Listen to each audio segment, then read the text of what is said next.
A 59-year-old man presents to the GP practice with his wife due to recent changes in his bowel habits.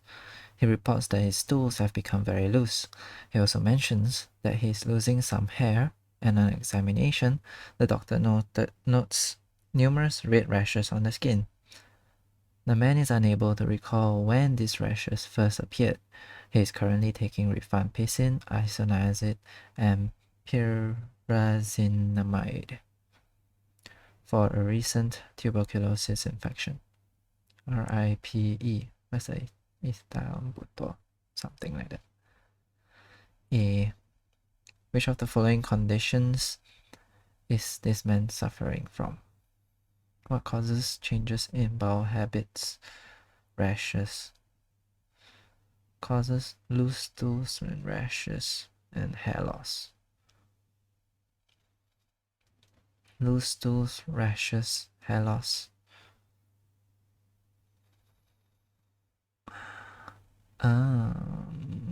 Pellagra?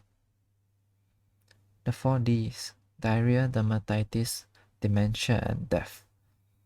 Could one of his tuberculosis medications be exacerbating this?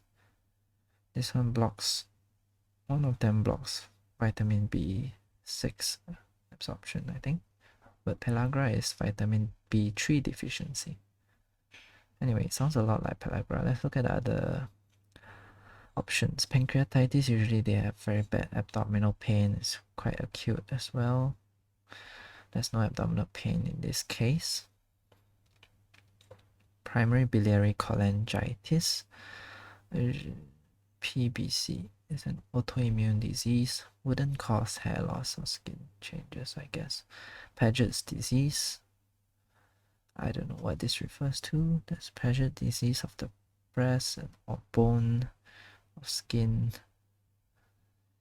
I'm not sure what this refers to. Psoriasis. Psoriasis can also cause hair loss, skin changes, but not diarrhea. So I'm gonna go with pellagra. Isoniazid, RI, isoniazid, an anti-TB medication may induce pellagra. The 4 Ds of pellagra: vitamin B3 deficiency, diarrhea, dermatitis, dementia, and death. The patient in this scenario is displaying signs of the top 3 Ds in the birth list. He has reported loose stools, dermatological changes suggestive of dermatitis, and also memory loss, which points to dementia. The other conditions would not cause these 3 features together, and so pellagra is the most likely condition. Furthermore, this patient is taking isoniazid, which is known to induce pellagra. Oh, okay. Let's look at how isoniazid works.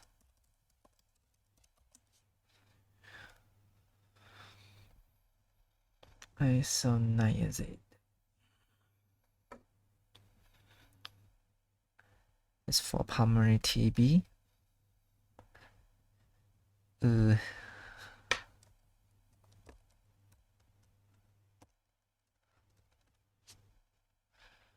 mention of pellagra here.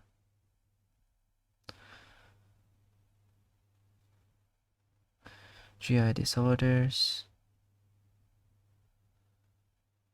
metabolism and nutrition disorders. Nicotinic acid deficiency may be related to an isoniazid-induced pyridoxine deficiency, which affects the conversion of tryptophan to nicotinic acid. Pyridoxine is B6, right?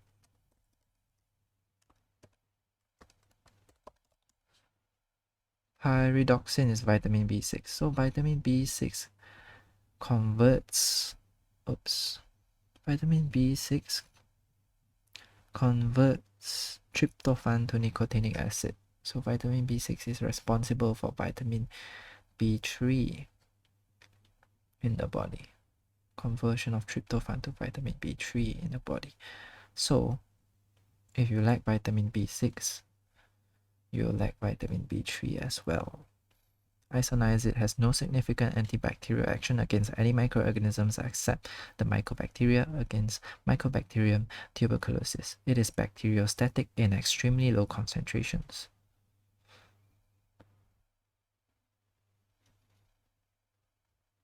Okay.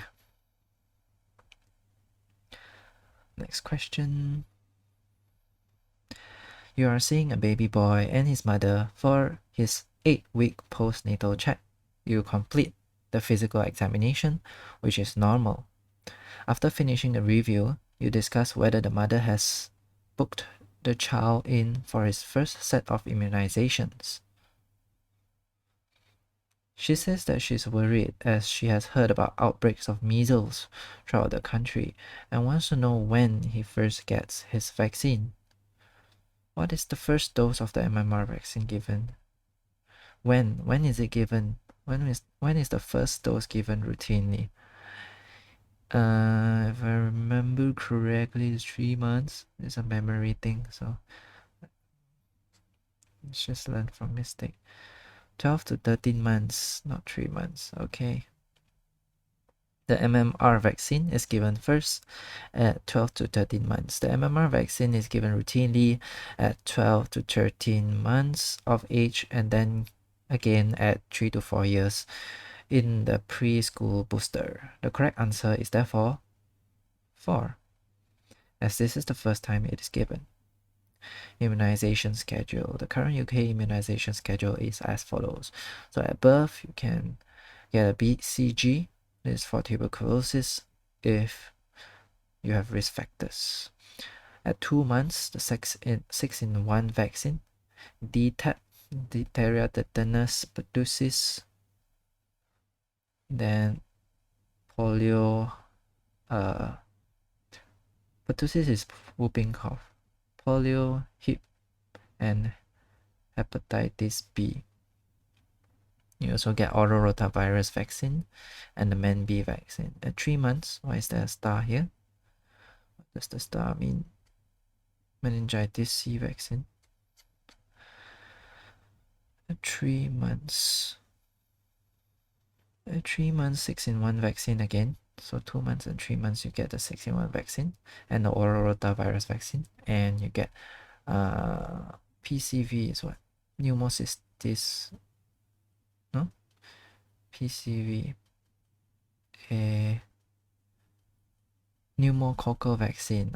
Yeah, I think PCV is pneumococcal vaccine. Vaccine is pneumococcal vaccine, yes. 4 months. So 2, 3, 4, you give the 6-in-1 vaccine. And then at 4 months, you still have the MenB. At 12 to 13 months, that's when you get your first MMR. You got a MenC, PCV, pneumococcal vaccine, MenB. 2 to 8 years, get flu vaccine annually. 3 to 4 years, got it, 4-in-1 booster, DTaP, and polio. So you don't have the hip and hep B anymore.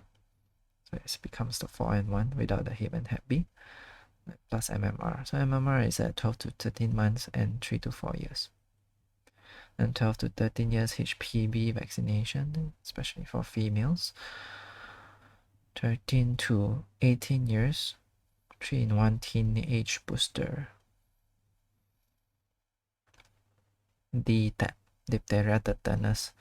Oh, but this time it's polio, not pertussis. And then meningitis ACWY. Okay. It's just memorizing. Next question. A 56-year-old woman attends the rheumatology clinic for a follow-up of her rheumatoid arthritis after a recent flare-up, which was treated with oral prednisolone.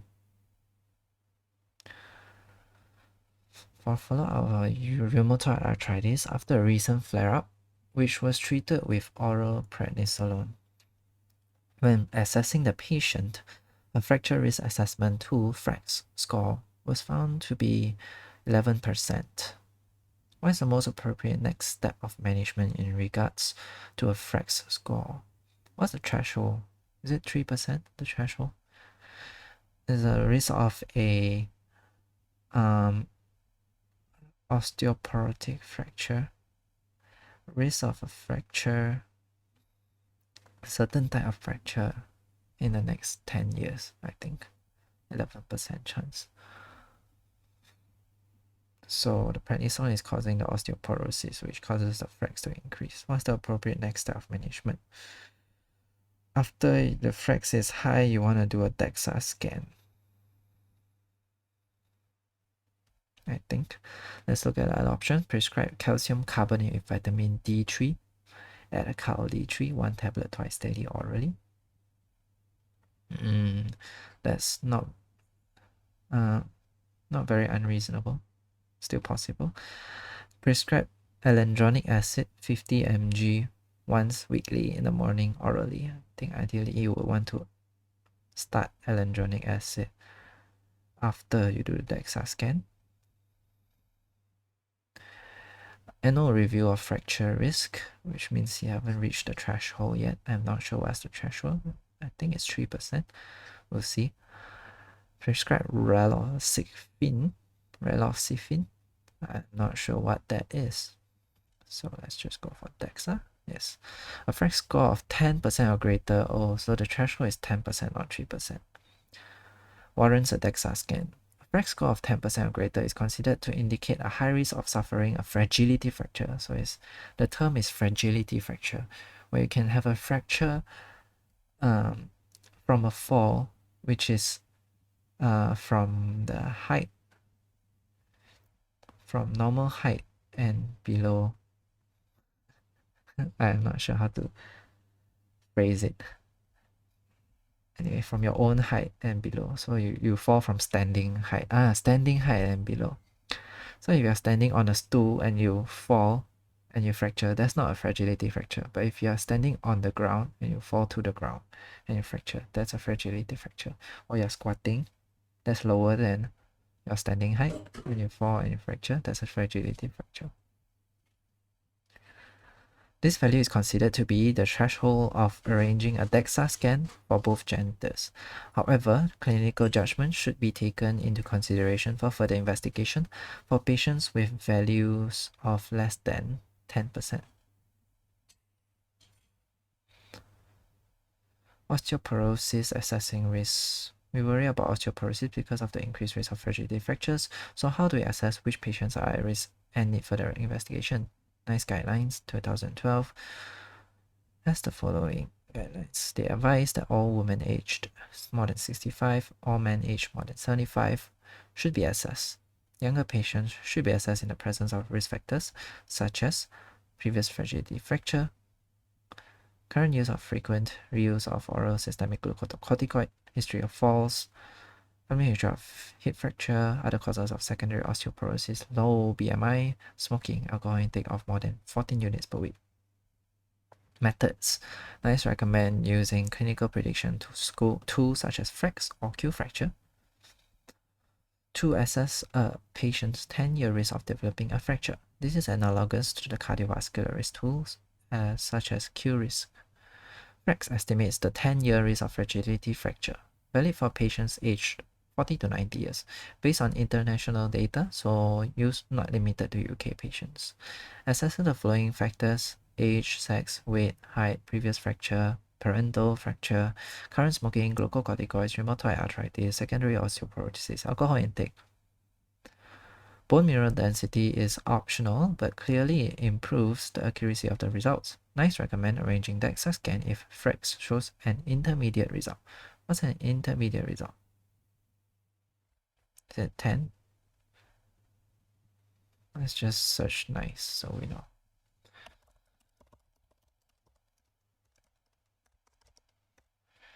Osteoporosis, NICE guidelines.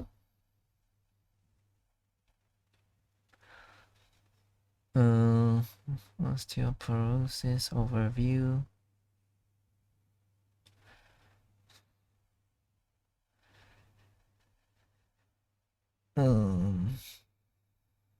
Assessing risk.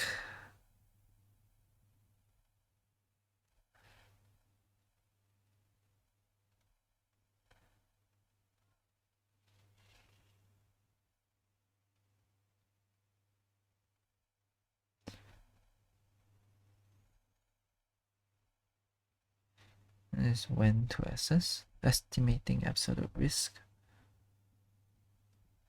Estimate absolute risk when assessing risk of fracture. For example, the predicted risk of major osteoporotic hip fracture over 10 years expressed as percentage. Use either Frax or Q fracture to estimate a 10-year predicted absolute fracture risk when assessing risk of fracture.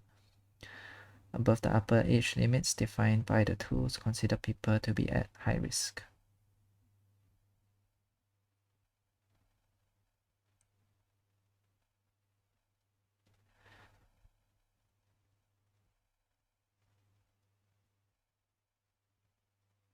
When to consider measuring bone mineral density?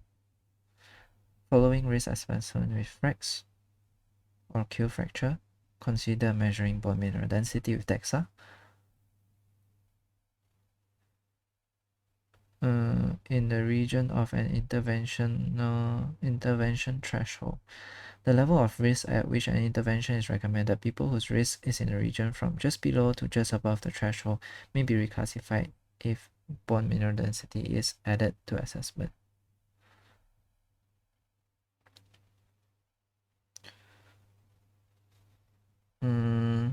It doesn't say what is intermediate risk.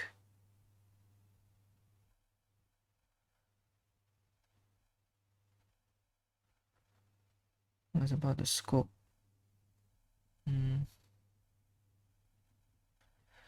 doesn't say anything.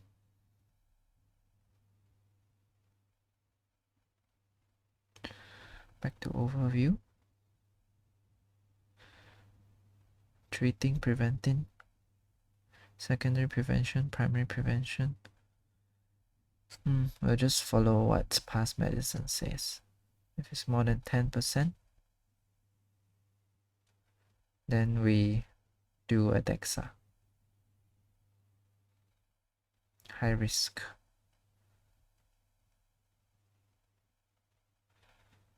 Okay.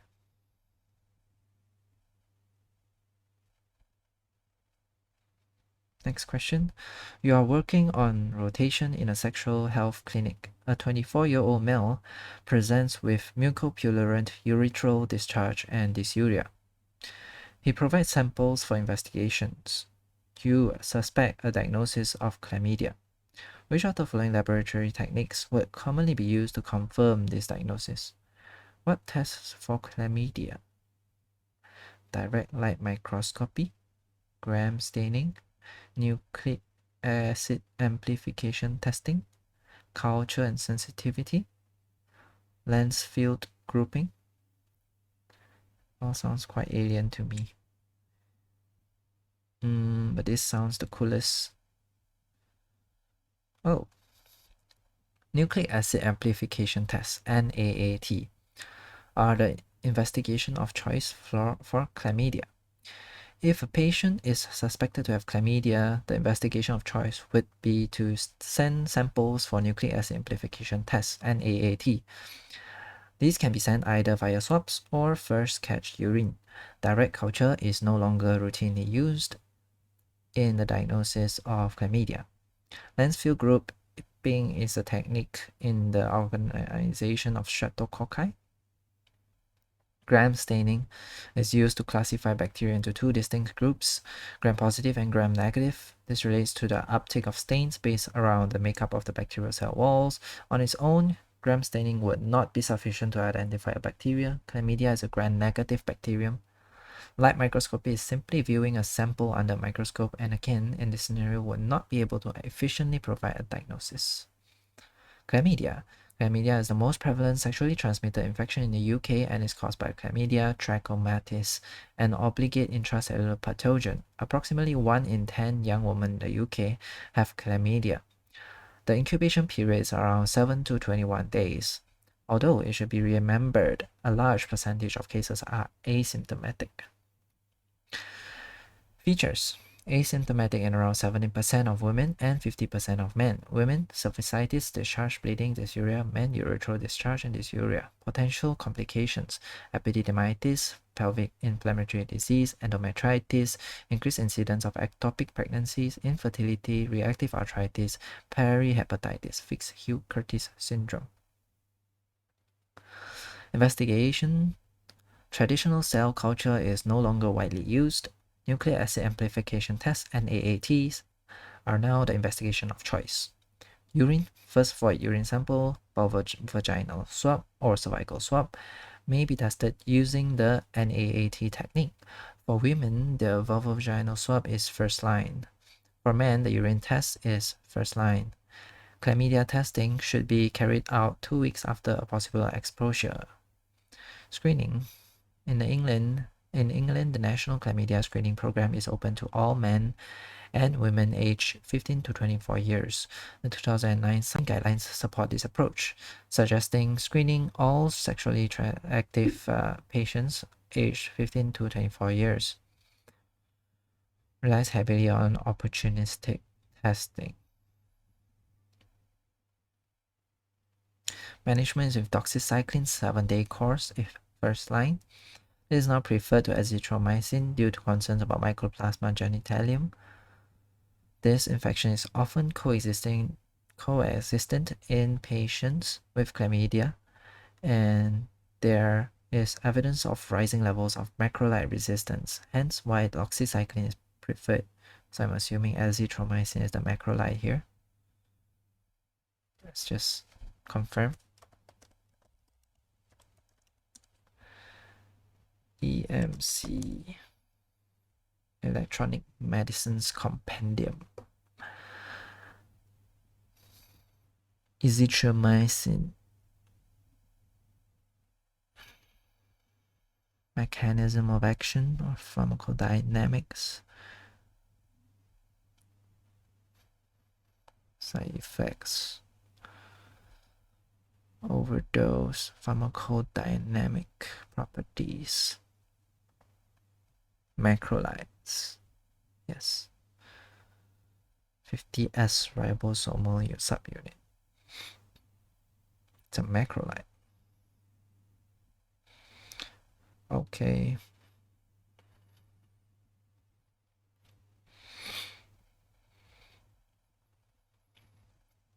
If doxycycline is contraindicated or not tolerated, then either azithromycin 1 gram once a day for 1 day, then 500 milligrams once a day for 2 days should be used. Okay. If pregnant, then azithromycin. Yeah, because if pregnant, you can't use doxycycline. You cause yellowing of teeth, if I'm not mistaken. My bad memory. Just have to jog my memory a bit. Doxycycline, pregnancy. Doxycycline is contraindicated in pregnancy. It appears that the risks associated with the use of tetracyclines during pregnancy are predominantly due to effects on teeth and skeletal development. Yep. Doxycycline is a tetracycline, which is contraindicated in pregnancy.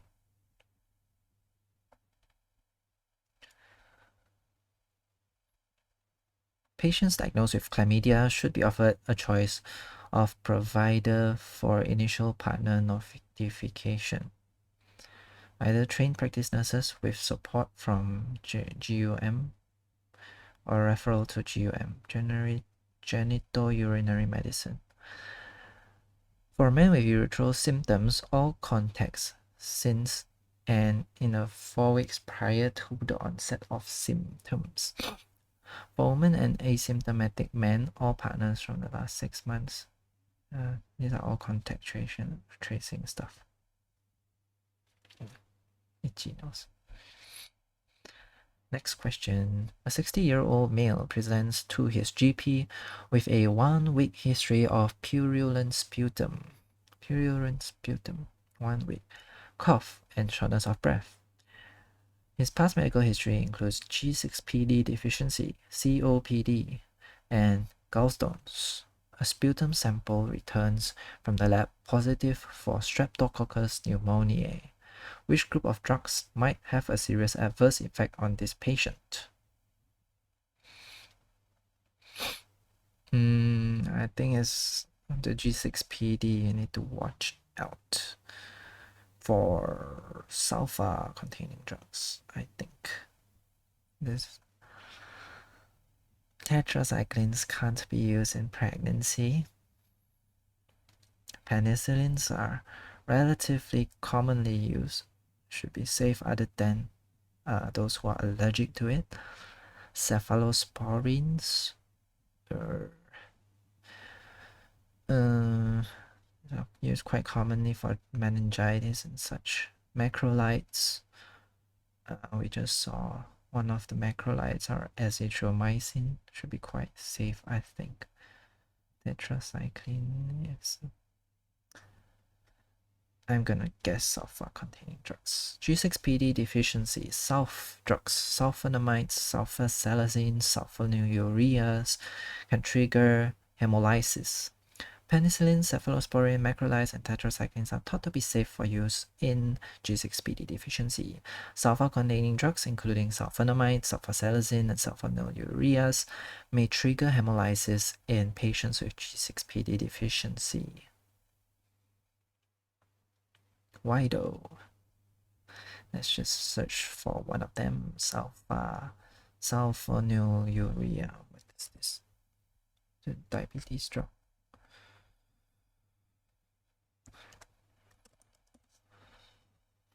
Glycoside, yeah, it's a diabetes drug.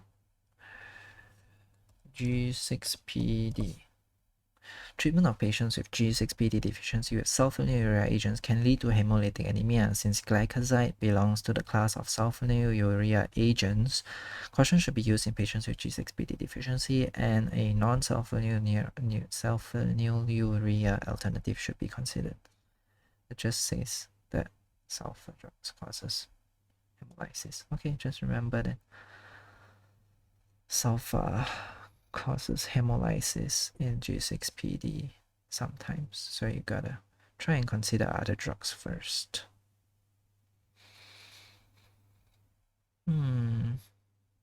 Maybe we can see a clue from the pharmacodynamic properties.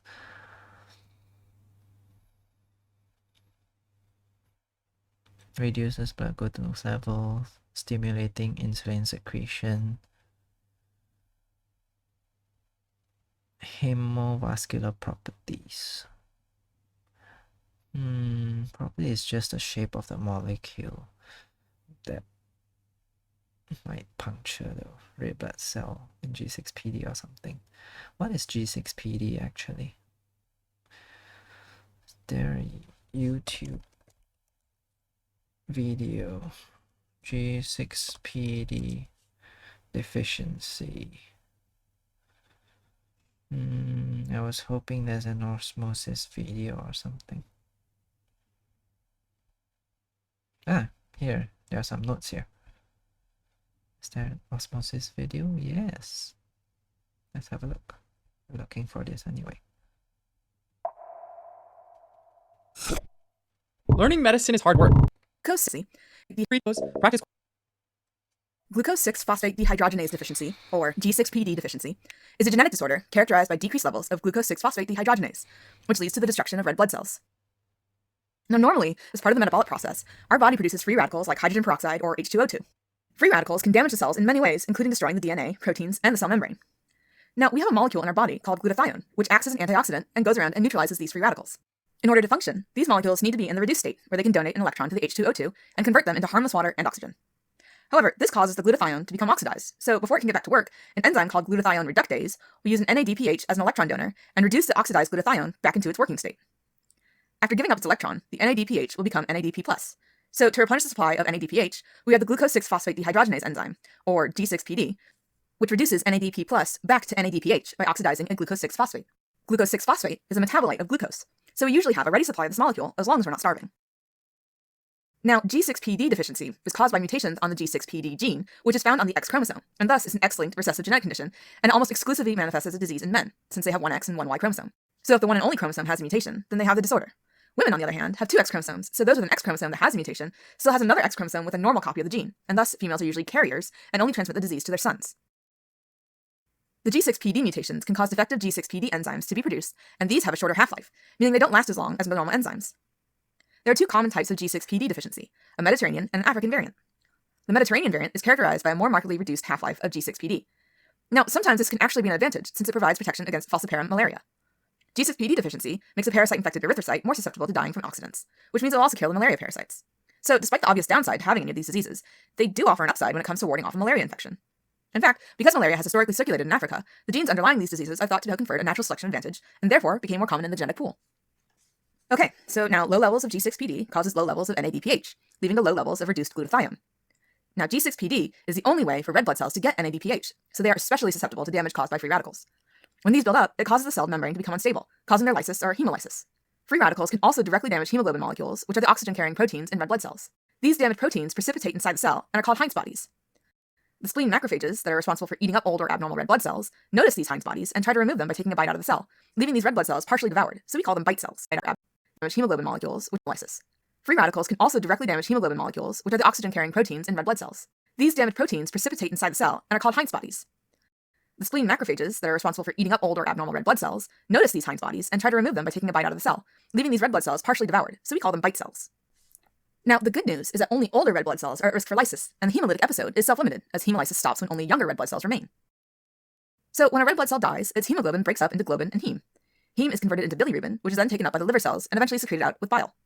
If all of a sudden your body starts breaking down more red blood cells than the liver cells can handle, the excess bilirubin stays in the blood and causes jaundice, where the bilirubin deposits in the skin and the eyes, causing them to turn yellow. Some of the bilirubin is converted to urobilin, which is what gives urine that yellow color. If there's too much of it, the urine becomes a much darker tea-like color. This could overwhelm the kidneys, resulting in kidney damage. Okay, so there's a long list of things that could increase free radical production, and when there are too many free radicals for the body to handle, it's called oxidative stress, which leads to hemolytic episodes. These include infections like viral hepatitis or pneumonia, metabolic acidosis, and foods and drinks like fava beans, soy products, red wine, and others. Also, certain medications can act as oxidant stressors, like primaquine and chloroquine, which are ironically used to treat malaria. Other common drugs include painkillers like aspirin and ibuprofen, quinidine that's used to treat arrhythmias, and other drugs that contain sulfonamide like the antibiotic trimethoprim. Okay, now most of the patients with G6pd deficiency are completely asymptomatic until exposed to an oxidative stressor. Symptoms of acute hemolysis include jaundice, dark tea-colored urine, back pain due to kidney damage, and anemic symptoms like fatigue, hypotension, tachycardia, confusion, and others. The diagnosis can be suspected if there's a history of recent exposure to an oxidant, like starting a new medication or eating a fava bean pita followed by a hemolytic episode. Blood tests will show findings of hemolytic anemia, like low levels of red blood cells and increased levels of reticulocytes, which are immature red blood cells made by the bone marrow in an attempt to keep up with the red blood cell loss. Also, there will be high levels of lactate dehydrogenase, or LDH, which is an intracellular enzyme released in the blood. Next, there's high bilirubin and low haptoglobin, which is a molecule that binds free hemoglobin in the blood. Also, the Coombs test that is used to detect immune-mediated anemias will be negative.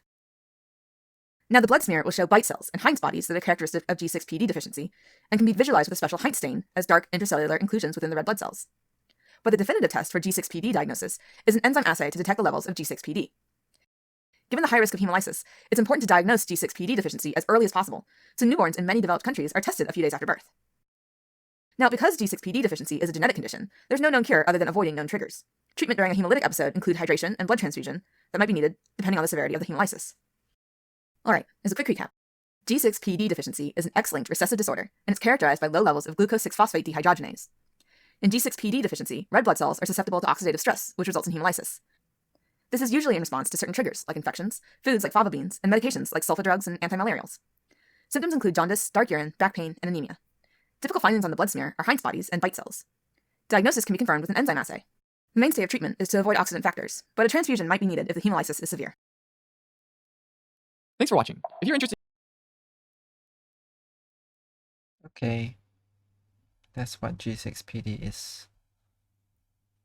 Bloods get hemolyzed because of free radicals. You can't neutralize the free radicals because you lack this enzyme, especially in the red blood cells. Next question. You are the F1 on an elderly care ward dealing with a patient who was admitted with an exacerbation of COPD, which is now resolved. Her recent blood tests are now available and show an abnormal serum potassium of 2.5. You decide to keep her on the ward for further management because of this. On informing the patient of her findings and your decision, she is insistent that she wants to be discharged so she can go home. Serum potassium of 2.5 is very low. You explain to her extensively the danger and risk of death associated with leaving her potassium level untreated, but she still insists. What is the appropriate action? Oh, this is a article question. Is there anything wrong with her mental health?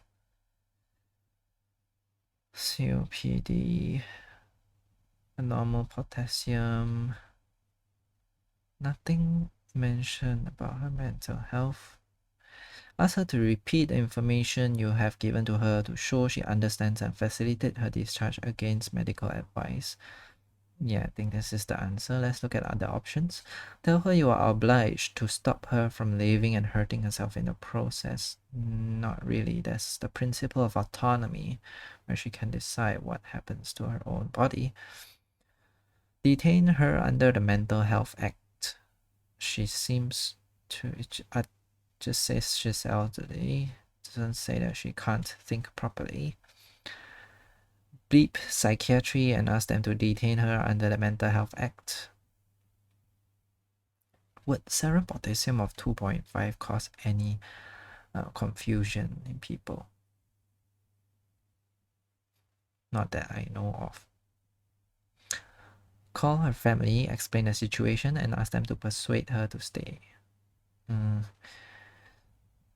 think the answer is the first one. Yeah. If someone is competent and has capacity, you cannot force them to accept treatment. This question hinges on the patient's understanding of the risks associated with declining treatment.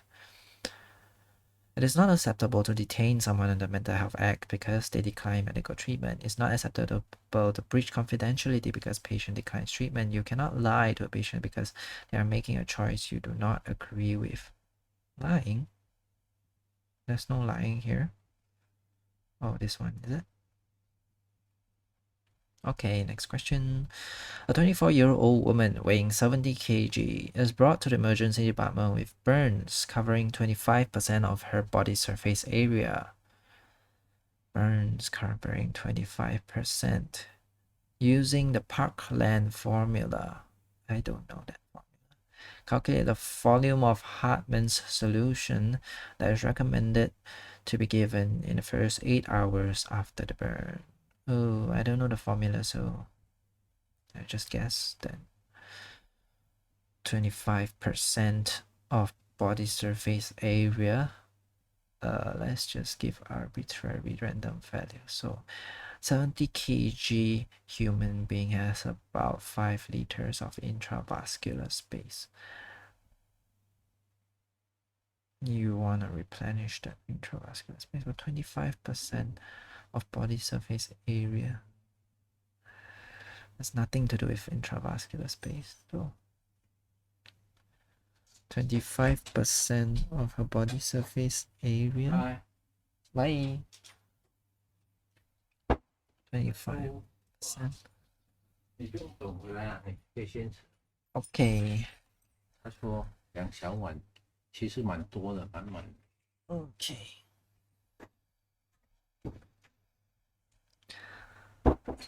Volume of Hartmann's solution is recommended to be given in the first 8 hours. Probably not 7 liters. It's either 2 liters or 3.5 liters. This is not resuscitation fluid, this is replacement fluid. Next 8 hours. Maintenance alone would be about 2 to 3 liters a day. 8 hours is 1/3 of a day.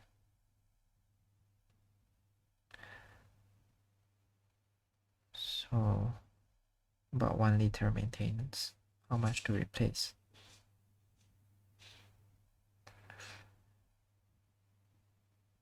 Let's just guess 3.5 liters. Yes.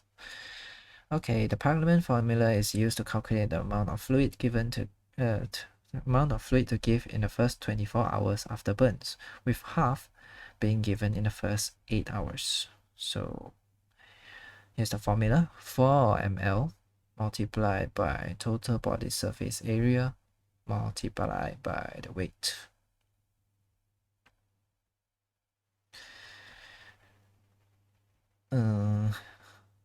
So 4 ml times body surface area 25% times 70 kg. Let me get my calculator. 4 times 25 times 70, 7,000 ml, 7 liters, to be given in the first 24 hours. Half of this should be given in the first 8 hours from the burn. So half of 7 liters is 3.5 liters. Okay. So this is called the Parkland formula.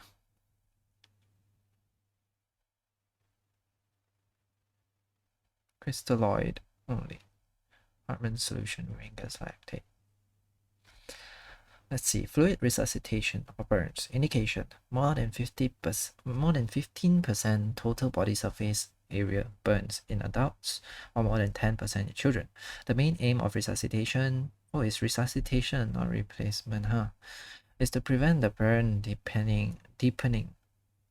Prevent the burn deepening. Most fluid is lost 24 hours after injury. First 8 to 12 hours, fluid shifts from intravascular to interstitial fluid compartments. Therefore, circulatory volume can be compromised. However, fluid resuscitation causes more fluid into the interstitial compartment, especially colloid. Therefore, avoided in the first 8 to 24 hours, protein loss occurs.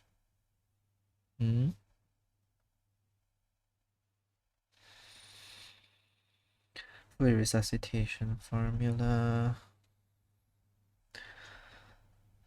Parkland formula.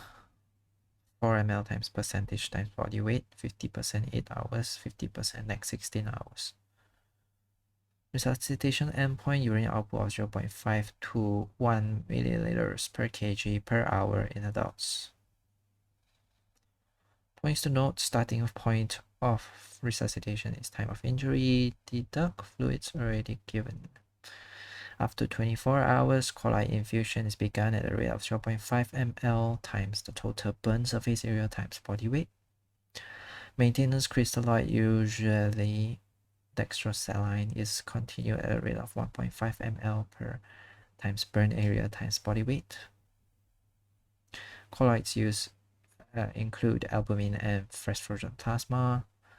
Antioxidants such as vitamin C can be used to minimize oxidant-mediated contributions to the inflammatory cascade in burns. High-tension electrical injuries and inhalational injuries require more fluid. Monitor pack cell volume, plasma sodium, base excess, and lactate. Burns. Okay, next question. A 65-year-old man is on the surgical ward. He underwent a laparotomy for small bowel obstruction yesterday. He is on patient-controlled analgesia with morphine. The nurses report that he has a decreased consciousness level and respiratory rate of 4 breaths per minute. On attending the patient, he suffers a respiratory arrest. You initiate back mask ventilation. What treatment should he receive?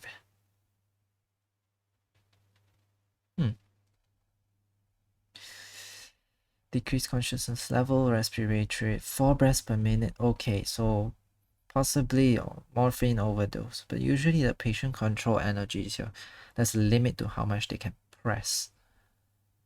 In this case, he went into overdose and the morphine is causing respiratory depression. He suffers respiratory arrest. Oh no. A, B, C, D, E. What you gonna do? Back mask ventilation. That's B. Breathing is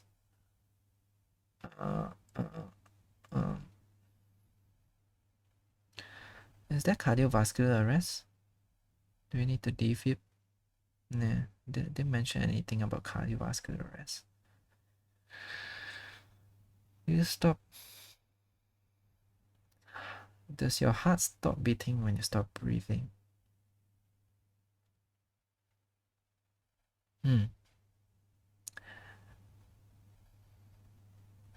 So let's look at the options available. 40 microgram increments of naloxone titrated to effect.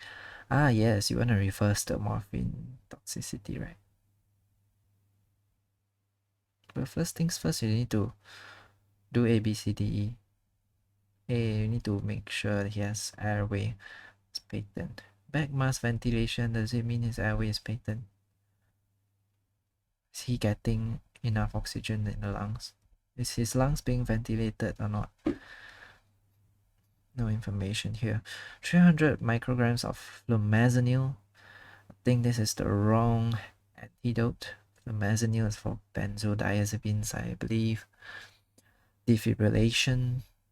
If his heart stopped, then this would make sense. 400 micrograms bolus of naloxone. Oh, this is a dose thing. 14 micrograms or 400 micrograms. Intubation and ventilation. I assume that this statement here, you initiate back mask ventilation, means that his airway is secure, breathing is secure as well. Circulation, it doesn't mention that his heart stops, so I wouldn't go and defibrillate. And I need to reverse the toxicity, I think. So it's either 400 microgram bolus or 40 microgram increments. I think it's given in bolus and then you stay with the patient. And because of the short half-life, you might need to give another dose. Let's see what's the answer. Yep. Opiate, give naloxone. This patient has suffered a respiratory arrest, likely due to opioid toxicity. Therefore, a 400 microgram bolus of naloxone should be administered. It is important to remember that naloxone has a short half-life and therefore further naloxone will likely be required. Overdose and poisoning management. The table below outlines the main management for common overdoses. Paracetamol. Management: activated charcoal if ingested less than 1 hour ago. N-acetylcysteine, NAC. Liver transplantation. Salicylate. Aspirin. Management: urinary alkalinization with IV bicarbonate. Hemodialysis. Opioid or opiates. Naloxone, benzodiazepines, flumazenil.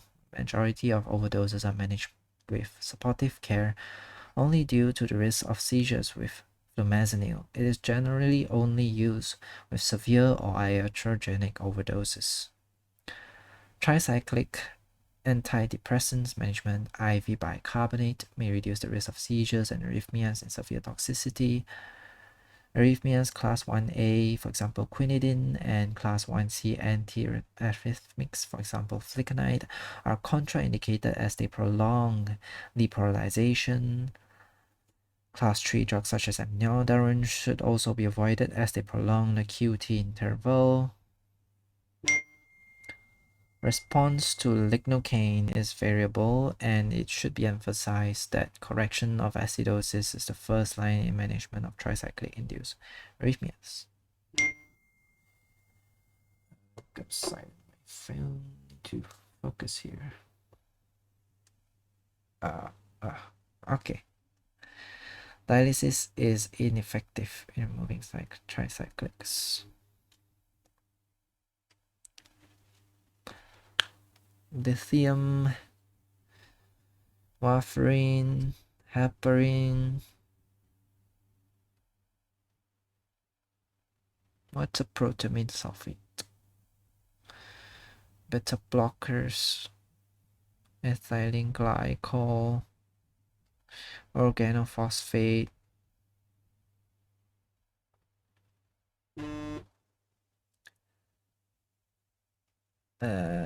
Okay, next question.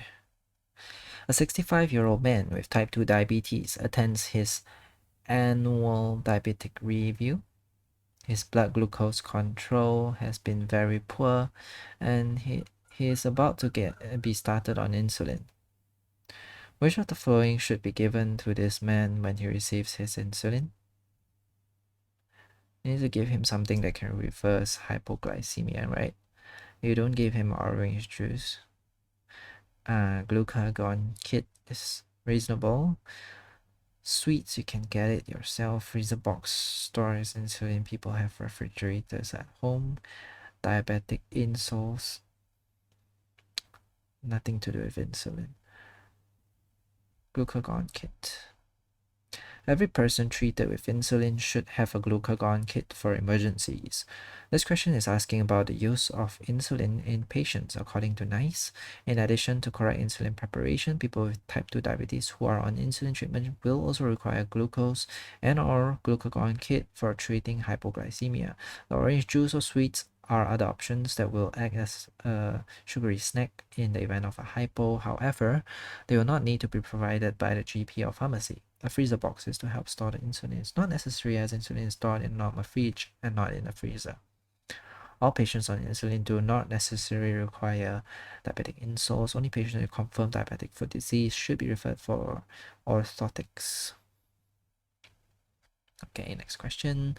A 90-year-old male presents with a 1-week history of painful swollen knee, which is particularly stiff. Painful swollen knee, particularly stiff. 19-year-old for 1 week in the morning.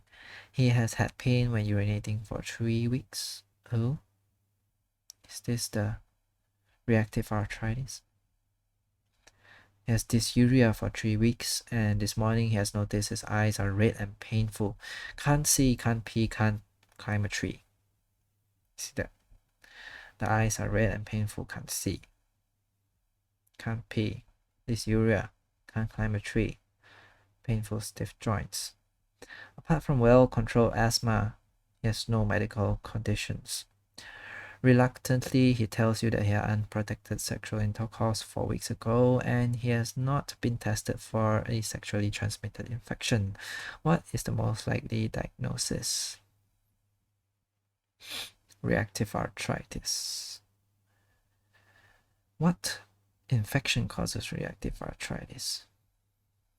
Urethritis, arthritis, conjunctivitis equals to reactive arthritis. The triad of urethritis, arthritis, and conjunctivitis is characteristic of reactive arthritis. Furthermore, he has had unprotected sexual intercourse, which puts him at high risk of chlamydia. So chlamydia is the organism behind this. Chlamydia trachomatis, the most common cause of reactive arthritis.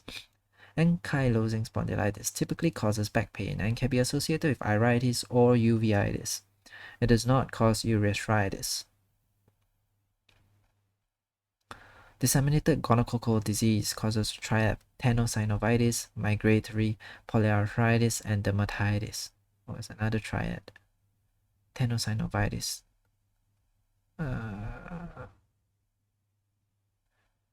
Something to do with tendons and joints.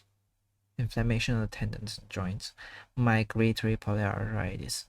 So many joints are inflamed and it moves from one joint to another, and dermatitis. Gout is uncommon in this age group as an important differential to consider in patients presenting with swollen, painful joints. Syphilis is not typically associated with arthritis or urethritis. The mnemonic can't see, can't pee, can't climb a tree.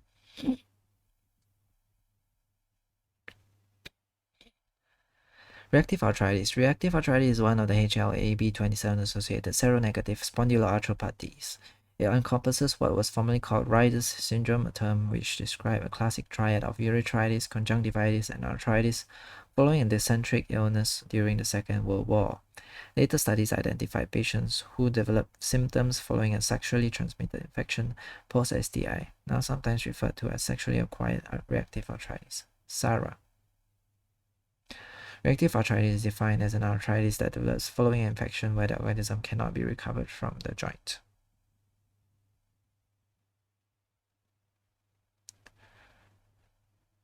Okay. What did I just read? Reactive arthritis is one of the HLA-B27 associated seronegative spondyloarthropathies. It encompasses what was formerly called Reiter's syndrome. Reiter's syndrome. a term which describes a classic triad of urethritis, conjunctivitis, and arthritis following a dysenteric illness during the Second World War.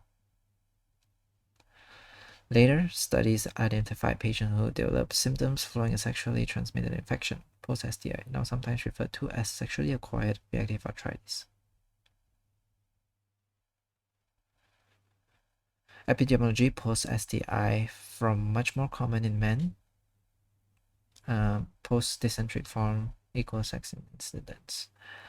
The table below shows the organisms that are most commonly associated with reactive arthritis. Chlamydia, trachomatis is a post-STI form. Post-dysenteric form, got Shigella, Salmonella, typhi, Salmonella enteritis, Yersinia, Campylobacter management, symptomatic analgesia, NSAIDs, intra-articular steroids. Sulfasalazine and methotrexate are sometimes used for persistent disease. Symptoms rarely last more than 12 months. As Riders was a member of the Nazi Party, the term is no longer used. I see. Next question. A 57-year-old woman has breast cancer, and among her other treatments, she's being given trastuzumab, a monoclonal antibody, MAB. Which of the following is the reason for treating breast cancer with trastuzumab? What's trastuzumab? It is the same as Herceptin. If it's the same as Herceptin, then it's because it's HER2 positive.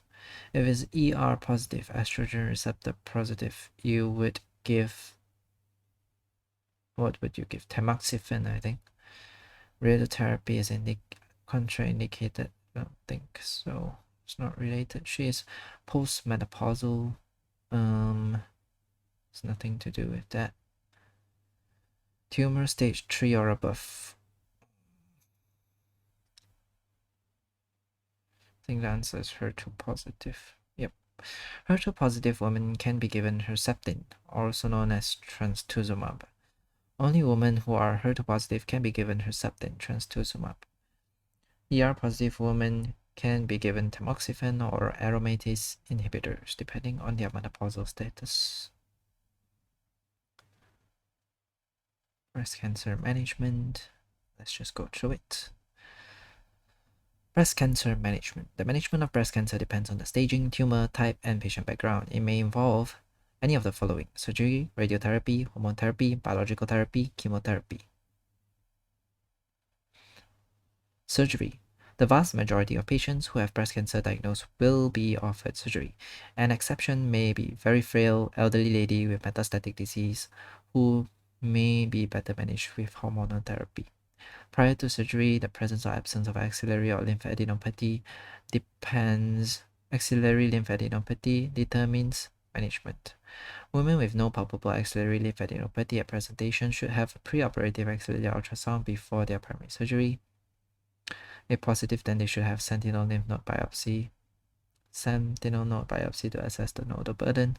A patient with breast cancer who present with clinically palpable lymphadenopathy, axillary node clearance is indicated at primary surgery.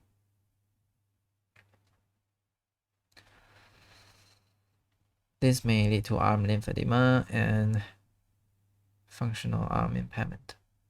Depending on the characteristics of the tumor, women either have a wide local excision or a mastectomy.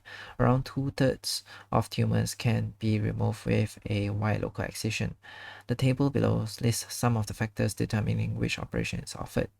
Mastectomy, if it's multifocal; wide local excision, if it's solitary. Mastectomy is central; wide local if it's peripheral. Mastectomy if it's large in a small breast; wide local excision if it's small in a large breast.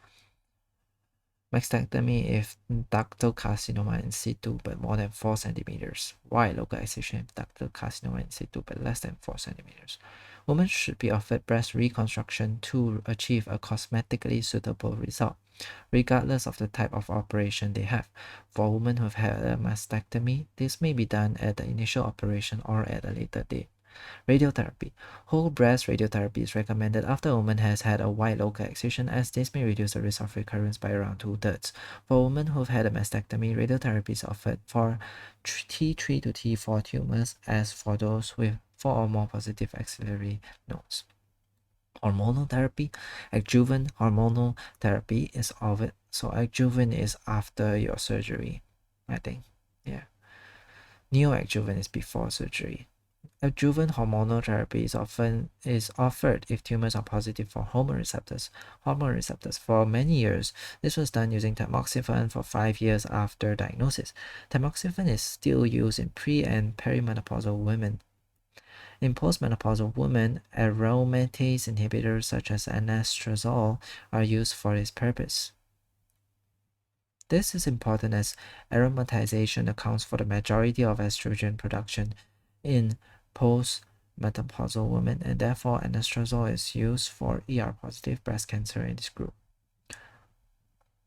Important side effects of tamoxifen include increased risk of endometrial cancer, venous thromboembolism, and menopausal symptoms.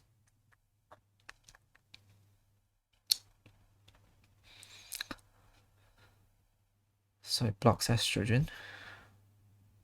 It stimulates estrogen in the womb. And it blocks estrogen in the breast. Biological therapy. The most common type of biological therapy used for breast cancer is trastuzumab Herceptin. It is only useful in the 20 to 25% of tumors that are HER2 positive. Trastuzumab cannot be used in patients with a history of heart disorders. Chemotherapy. Cytotoxic therapy may be used either prior to surgery, neoadjuvant chemotherapy, to downstage a primary lesion, or after surgery, depending on the stage of the tumor, for example, if there is accelerated node disease.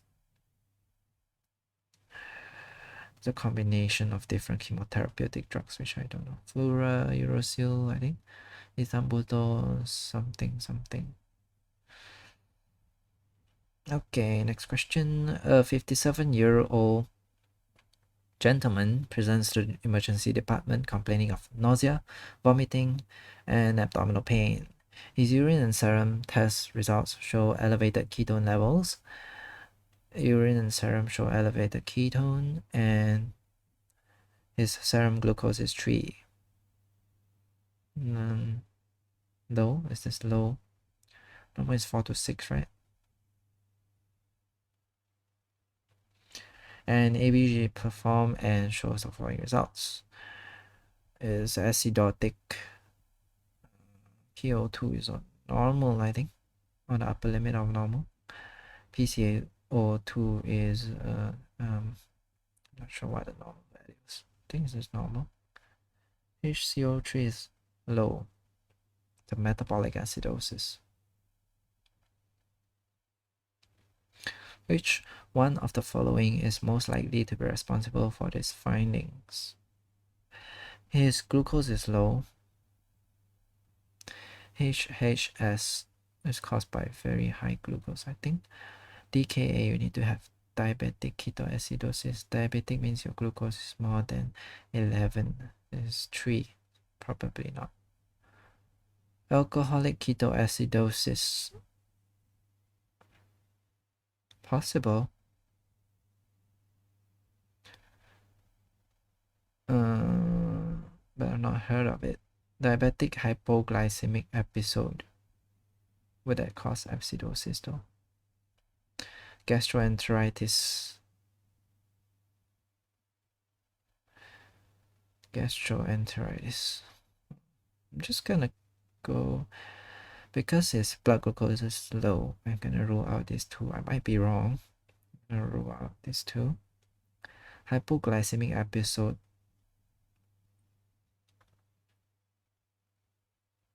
That doesn't explain the acidosis. Gastroenteritis. I imagine that if you have gastroenteritis, you're vomiting.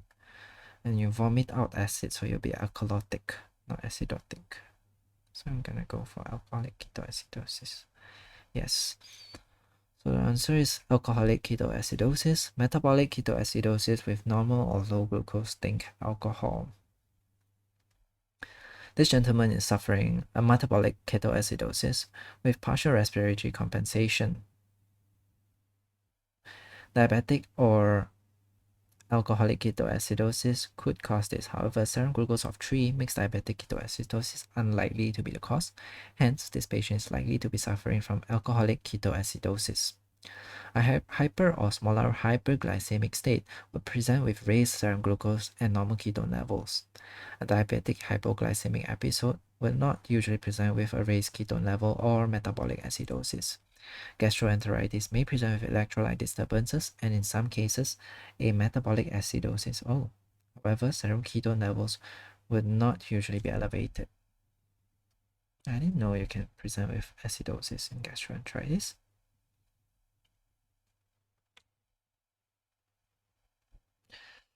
Alcoholic ketoacidosis. Alcoholic ketoacidosis is a non-diabetic euglycemic form of ketoacidosis. It occurs in people who regularly drink large amounts of alcohol. Often alcoholics will not eat regularly and may vomit food that they do not eat, leading to episodes of starvation. Once the person becomes malnourished, after an alcohol binge, the body can start to break down body fat, producing ketones. Hence, the patient develops ketoacidosis. It typically presents with a pattern of metabolic acidosis, elevated anion gap, elevated serum ketone levels, normal or low glucose concentration. The most appropriate treatment is an infusion of saline and thiamine. Thiamine is required to avoid Wernicke encephalopathy or Korsakoff psychosis. There's no videos available to watch. Okay, next question. A 40-year-old patient presents to the GP with weakness of her right hand. Sensory loss to her little finger and wasting of hypothenar compartment. Weakness of right hand, sensory loss to little finger, wasting of hypothenar compartment. Sounds like the ulnar nerve is affected. On examination, you have noticed that the thumb adduction is weak. Abduction, adduction, abduction, adduction. Adduction is closing. Adduction. What nerve is responsible for thumb adduction? You recall from your anatomy lecture that adductor pollicis is responsible for thumb adduction. What nerve innervates adductor pollicis? What's the most likely site of the lesion? The little finger hypothenar sounds like ulnar nerve.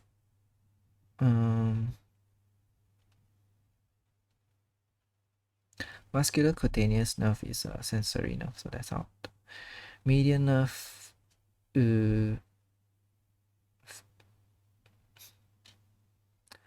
it's more on the radial side of the hand, so the thumb and the first two, and the index and the middle finger. Adductor. What innervates the adductor pollicis? The axillary nerve is definitely out. It's so high up there. I'll go with ulnar nerve. It might be radial nerve as well, because radial nerve is responsible for extension of the wrist.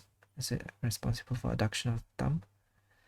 But something that gives me a clue of ulnar nerve is the little finger and the hypothenar eminence. Let's see. Yep, ulnar nerve. Adductor pollicis is innervated by the ulnar nerve, and therefore damage to ulnar nerve results in loss of thumb adduction. Let's just confirm which direction thumb adduction is. Thumb.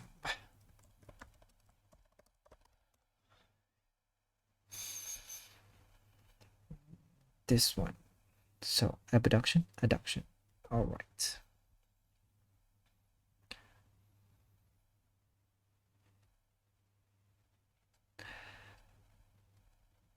Damage to the ulnar nerve usually results in wasting of hypothenar muscles, loss of thumb adduction, wasting of first web space and ulnar claw hand, hyperextension at the metacarpophalangeal joint, flexion at the interphalangeal joint, ulnar claw hand. Radial nerve palsy would typically present with wrist drop and loss of sensation from first dorsal web space. Musculocutaneous nerve palsy will result in reduced flexion at elbow and loss of supination.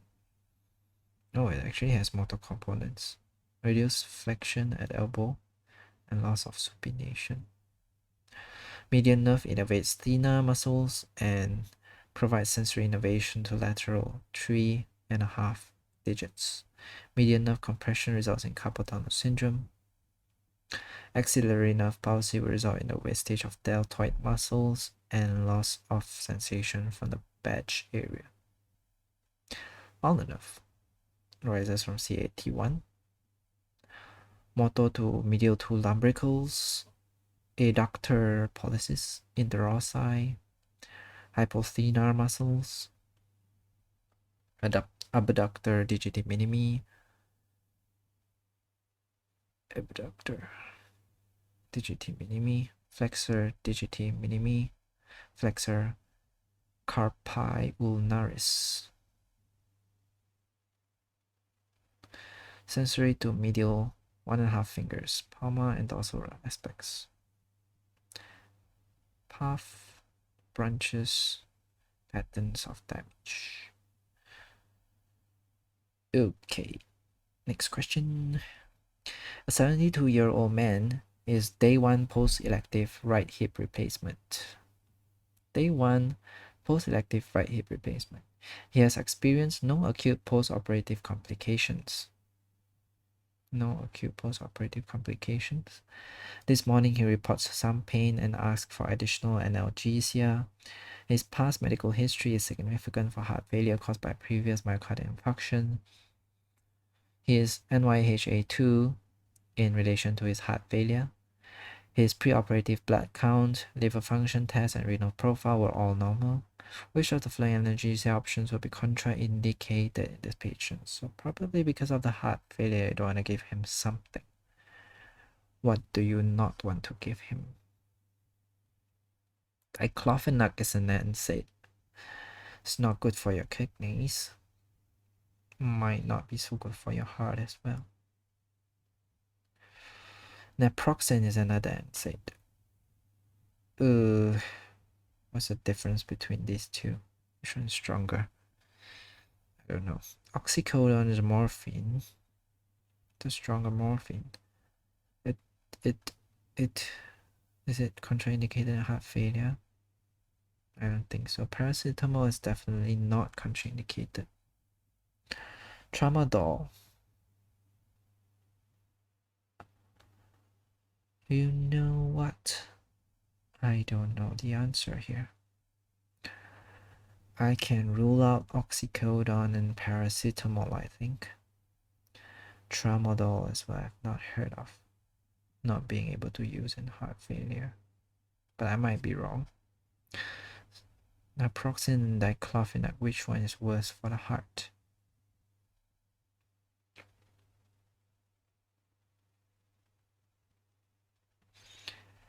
Or is it tramadol? You know what? I'm gonna learn from my mistake. The answer is diclofenac. Diclofenac is now contraindicated with any form of cardiovascular disease. As this man has a history of ischemic heart disease and congestive heart failure, diclofenac is contraindicated. Naproxen, also of the NSAID drug class like diclofenac. However, naproxen is not contraindicated and has been shown to be one of the safest of the NSAIDs class in cardiovascular disease. Okay. Why though? Why is same class but then such big difference? Diclofenac. Diclofenac. Diclofenac. And naproxen.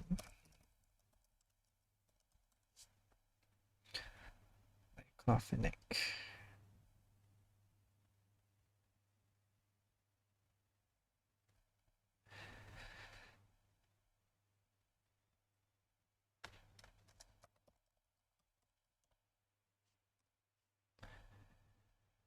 Pharmacodynamic properties. NSAID. Mechanism of action. Diclofenac sodium is an NSAID with marked analgesic anti-inflammatory properties. It is an inhibitor of prostaglandin synthesis cyclooxygenase. Does not suppress proteoglycan biosynthesis in cartilage at concentrations equivalent to the concentrations reached in human beings. Not much information here.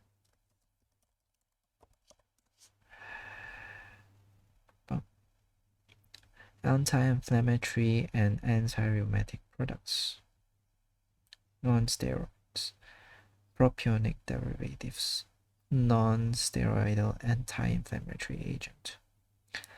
Naproxen reduces the synthesis of prostaglandins. Same thing here, right? Inhibitor of prostaglandin synthesis reduces synthesis of prostaglandin, blocks cyclooxygenase, inhibits prostaglandin E2 synthesis in vitro by human rheumatoid synovial microsomes. It also inhibits E2 production by the inhibits neutral protease activity, inhibits in vitro the activity of cathepsin beta, potent inhibitor of leukocyte migration, similar effect of colchicine.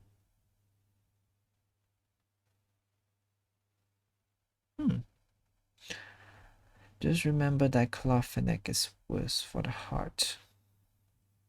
Naproxen has a lot of other activities going on there.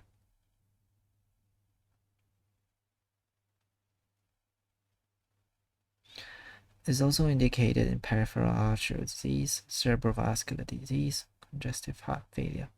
Wow. Does it cause any vasoconstriction? Is that the reason? Because prostaglandin causes dilation, right? You block prostaglandins so much, cause constriction. I think.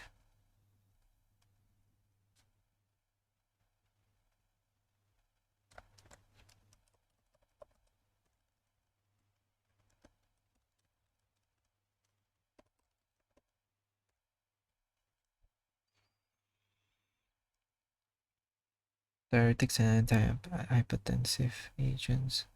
Like other NSAIDs, concomitant use of diclofenac with diuretics and antihypertensive agents, for example, beta blockers, angiotensin converting enzyme inhibitors, may cause a decrease in their antihypertensive effect via inhibition of vasodilatory prostaglandin synthesis. Yeah, prostaglandin causes vasodilation. So if you block prostaglandin synthesis, you will cause vasoconstriction. Hence, that's why diclofenac is contraindicated in all these. You constrict the cardiac arteries, you cause MI. You constrict the arteries at the legs, you worsen peripheral arterial disease. Constrict the arteries to the brain, you worsen the stroke. Heart failure, same as the ischemic heart disease. Yeah. Next question. Nancy, 72, is diagnosed with chronic obstructive pulmonary disease, COPD, despite using a short-acting beta agonist along with a short-acting muscarinic antagonist. She is still breathless at rest. Her current FEV1 is found to be 45%. On reviewing the full blood count she had at the time of diagnosis, you note a raised eosinophil count. Which of the following would be the most appropriate next step in the management? I'm guessing this eosinophil is directing you to the direction where there are two types of COPD, right? One is the one that is more similar to asthma that will respond to steroids, corticosteroids. And the other one is the more plain, not related to asthma one. So if there's raised eosinophil, that tells me that it's more related to asthma. So you might want to add an inhaled corticosteroid. Oh, there are other options as well. So this is based on guidelines. Inhaled corticosteroid and something else. What is that something else? ICS and LAMA or LABA? Which one is the common one? I'm gonna go for LAMA. No, the answer is LABA. So COPD, still breathless despite SABA, SAMA, at asthma and asthma or steroid responsive features at LABA ICS. Let's look at NICE guidelines for COPD. NICE guidelines, COPD overview. There is a useful table here. Yes. So, confirmed diagnosis of COPD, fundamentals of COPD care, offer treatment and support to stop smoking. Yeah, that's the main cause. Offer pneumococcal and influenza vaccinations, offer pulmonary rehabilitation, which is basically exercise, co-develop a personalized self-management plan, optimize treatment for comorbidities. Start inhaled these treatments and plans should be revised at every review. Start inhaled therapies only if all of the above interventions have been offered, if appropriate, and inhaled therapies are needed to relieve breathlessness and exercise limitation. And people have been trained to use inhalers and can demonstrate satisfactory technique. Offer SABA or SAMA to be used as needed if the person is limited by symptoms or has exacerbations despite treatment. If you have asthmatic features or features suggesting steroid responsiveness, LABA ICS. If not, it's LABA and LAMA. So the common one here is LABA, long-acting beta antagonist, beta agonist.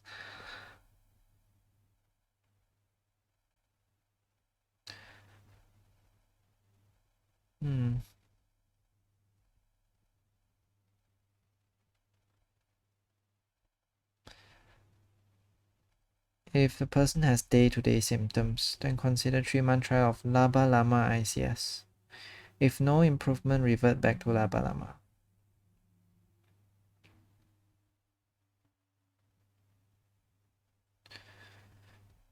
If person has one severe or two moderate exacerbations within a year, consider LABA-LAMA ICS. After that, if it gets worse, one severe or two moderate within a year, we're gonna upgrade them to all three anyway. LABA-LAMA ICS. Explore the further treatment options if still limited by breathlessness or subject to frequent exacerbation. Yep. So it's LABA ICS or LAMA ICS. What are the asthmatic features? Here, asthmatic features suggesting steroid responsiveness in this context include any previous secure diagnosis of asthma or atopy, a higher blood eosinophil count, which is what we saw in the question just now, substantial variation in FEV1 over time, at least 400 mL, or substantial diurnal variation in peak expiratory flow, at least 20%. Okay. Thank you. Nice. Next question. A 22-year-old woman presents to the emergency department with rapid onset abdominal pain. The pain comes and goes in waves. Rapid onset abdominal pain comes and goes in waves. 22-year-old. Sudden onset. Is located within the right iliac fossa. Right iliac fossa. Where's the appendix? Appendix is at the right iliac fossa. Okay. And rated at 7 out of 10 severity. The patient feels nauseous and has vomited twice. His last menstrual period was 3 weeks ago. Ultrasound imaging of the abdomen reveals a whirlpool pattern. No. What does that mean? Last menstrual period 3 weeks ago, she still might be pregnant. Whirlpool pattern, I believe, is the image on the duplex ultrasound, which is a Doppler ultrasound plus a normal ultrasound in ectopic pregnancy. So that's what is giving us our diagnosis here, because it could be appendicitis or ectopic pregnancy based on the history alone. Ovarian torsion, would it cause a whirlpool? Metasmux probably won't be so severe. Ovarian hyperstimulation syndrome, you might see many ovaries. Maybe you can see multiple cysts because I don't know. I think it's too many ovaries. Oh, there are only 2 ovaries. Too many of the eggs mature at the same time. I'm gonna go with ectopic because I think that that's what will show the whirlpool pattern. No, the answer is ovarian torsion. Ovarian torsion may be associated with a whirlpool sign on ultrasound imaging, so I was wrong. Ovarian torsion may show a classical whirlpool sign on ultrasound imaging as well as free fluid. A whirlpool sign arises when the structure twists upon itself. I should have known. Appendicitis and ectopic pregnancy would not be associated with a whirlpool sign on imaging. The pain of metasmux is likely to be less severe and would not show the ultrasound finding. Ovarian hyperstimulation syndrome is associated with other clinical features such as edema, ascites, oliguria, and may show cystic enlargement of the ovaries on ultrasound. Let's just find how ectopic pregnancy looks on ultrasound.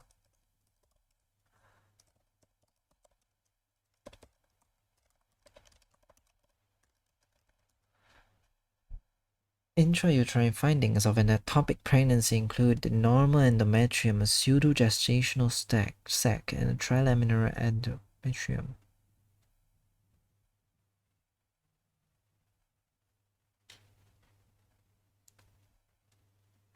Oh, it's the ring of fire, if I remember correctly. Ring of fire. That's the ring of fire sign, also known as ring of vascularity, signifies a hypervascular lesion with peripheral vascularity. On color or pulse Doppler examination, of the adnexa due to low impedance, high diastolic flow. This sign can be seen in corpus luteum cysts, more commonly ectopic pregnancy. This is the ring of fire around some mass in the adnexa. Could be corpus luteal cysts or ectopic pregnancy. Whirlpool. Ovarian torsion. How does the whirlpool look like? Is this how the whirlpool looks like?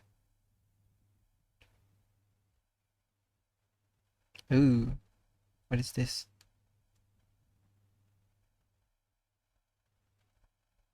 Whirlpool. Okay. Ovarian torsion.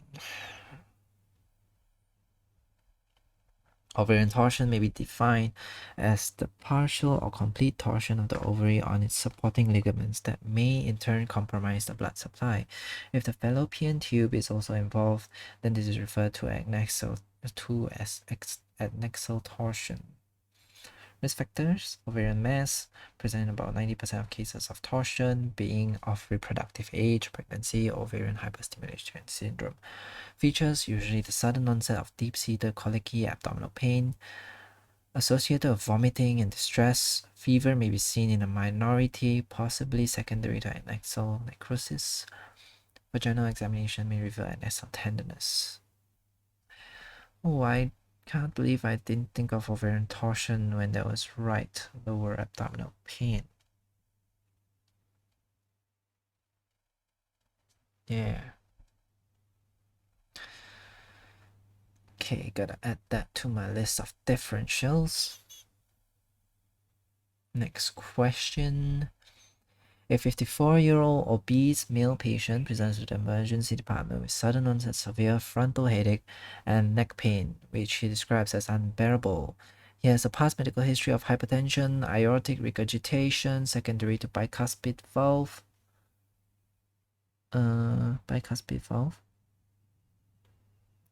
So the aorta is usually supposed to have 3 cusps, but this guy only has 2, I think. And hyperlipidemia. His observations were taken showing oxygen saturations of 94 on room air, respiratory rate of 16 normal, heart rate of 117 tachycardic, blood pressure 101/68 low, lower than we would like but not that low. In his left arm, yeah, this is low because he has hypertension, right? He's supposed to have hypertension. Yeah, it's a history of hypertension. Is low for him in his left arm and 122/82 in his right arm. So there's a difference between the left and right. What's going on here? Left arm BP is lower than right arm. Temperature 36 degrees Celsius. Doesn't sound like something ineffective is going on. Maybe. Is there any sudden onset severe pain? Neck pain? Yeah. I think there's a tear somewhere on the aorta. His ECG corresponds with the initial ECG, which was performed by the ambulance crew, showing sinus tachycardia. What is the most likely diagnosis? Aortic dissection. That's the most likely here. My grain is out of the picture. That wouldn't cause hypotension. Ongoing ST elevation, myocardial infarction. I mean, it could cause hypotension, but the pain is not typical of a myocardial infarction. This is pain in the neck and the frontal head. Pulmonary embolism again. There's no tachypnea. Respiratory is normal. The pain is not pleuritic in nature. Valve leaflet rupture. Valve leaflet rupture would cause regurgitation. It wouldn't cause a difference in pressure between the left and right arm. Aortic dissection, however, would, because as it tears, it might occlude. I mean, it might the torn area might swell up and press on one of the brachial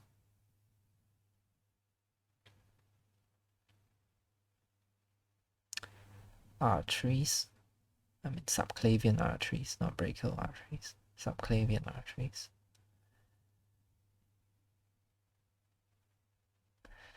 Aortic dissection it is. Let's go. So the answer is aortic dissection. Aortic dissection can present with neurological complaints. Aortic dissection typically presents with tearing chest pain radiating to the back that is sudden and the pain is maximal at onset. However, patients can present with neurological symptoms due to occlusion of carotid, vertebral, or spinal arteries. Oh, so it's the carotid, vertebral, and spinal arteries. And blocking the carotid, not the subclavian carotid. Vasa nervorum of peripheral nerves. Hypotensive cerebral perfusion deficit.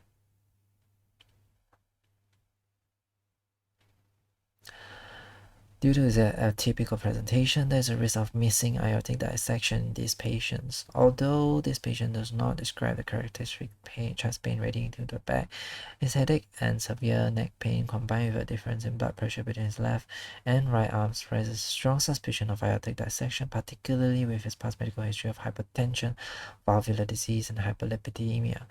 Migraine is out.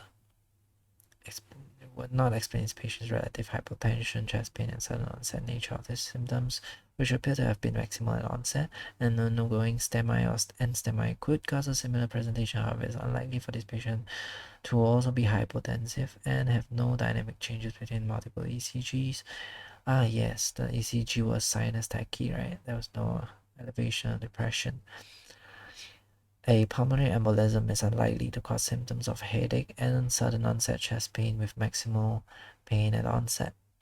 A valve leaflet rupture would be unlikely to cause neurological symptoms, and in likelihood there would be ECG changes evident. There are a few types of dissection, remember?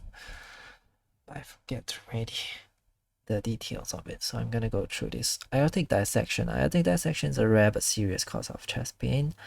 Pathophysiology: a tear in the tunica intima of the wall of the aorta. Associations: there's hypertension, the most important risk factor.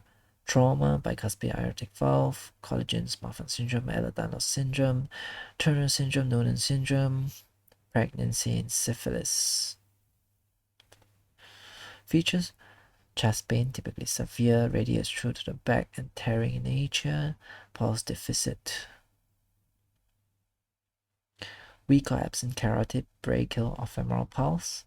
Variation more than 20 mmHg in systolic blood pressure between the arms. Aortic regurgitation, hypertension. Other features may result from the involvement of specific arteries, for example, coronary arteries causes angina, spinal arteries causes paraplegia, distal aorta causes limb ischemia.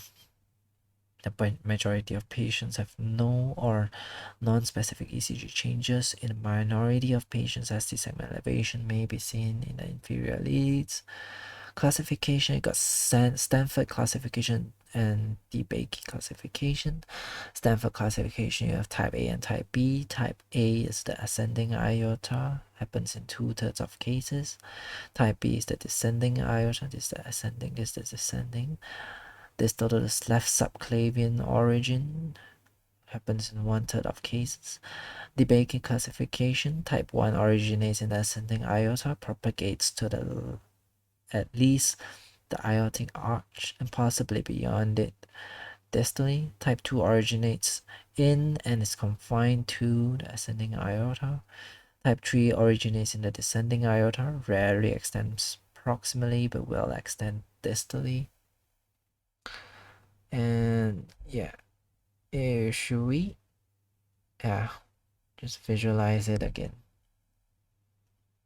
It's only 5 minutes. Learning medicine is hard work. Osmosis makes it easy. It takes your lectures and flashcards. An aortic dissection is where part of the tunica intima, which is the endothelial or the innermost layer of the blood vessel, of the aorta is ripped off. What happens is a tear in the tunica intima of the aorta forms, and the high-pressured blood flowing through the aorta begins to tunnel between the tunica intima and the tunica media, separating the two layers. Now, as the high-pressure blood continues to shear more and more of the tunica intima off the tunica media, blood starts to pull between the two layers, increasing the outside diameter of the blood vessel. The area where blood collects between the tunica intima and the media is called the false lumen, and the true lumen is the regular lumen of the blood vessel. Since high pressure is a cause of aortic dissection, it's no surprise that the aorta is the prime target for this problem. So what causes aortic dissections? Well, chronic hypertension is the major cause, whether the hypertension is caused by stress or from increased blood plasma volume, like in pregnancy. Blood vessel coarctation, which is the narrowing of a blood vessel, can also cause dissection. Aortic dissections most often happen in the first 10 centimeters of the aorta closest to the heart. A tear near the heart or in the upper aorta is considered a type A aortic dissection in the Stanford classification system. Type B aortic dissections involve tears in the lower aorta or descending aorta. Both type A and B aortic dissections can extend into the abdomen. In order for an aortic dissection to occur, an underlying condition usually has to exist that weakens the aortic wall. Connective tissue disorders, like Marfan's and Ehlers-Danlos syndrome, can cause a dissection as well as decreased blood flow to the vasa vasorum. Aneurysms can be a cause of aortic dissection as well. An incidental dissection can also cause aneurysms because, again, the dissection weakens the blood vessel wall. In other words, weak walls can lead to an outpouching of the blood vessel or a break in the tunica intima, and both of these weaken the walls further. Aortic dissections cause a whole bunch of other problems too. A lot of complications are related to where the blood in the false lumen flows. The blood could flow back up the aorta to the heart and enter the heart's pericardial space, filling it with blood and causing pericardial tamponade, a really, really bad and potentially fatal situation. The blood flowing through the false lumen could also puncture a hole through the tunica media and tunica externa and bleed into the mediastinum, which would kill you really fast because that's a lot of blood leaving the vascular system very quickly. The tunneling blood could also puncture a hole in the tunica intima and return into the true lumen. Yet another possibility is that the blood could continue to tunnel between the tunica intima and tunica media until it reaches another artery that branches off the aorta, like the renal arteries or the subclavian arteries. The blood in the false lumen can put pressure on these branching arteries, decreasing blood flow to the kidneys and arms, causing a whole new mess to deal with. The main symptoms of aortic dissection are sharp chest pains that often radiate to the back. A person might Let me just revise my anatomy a bit.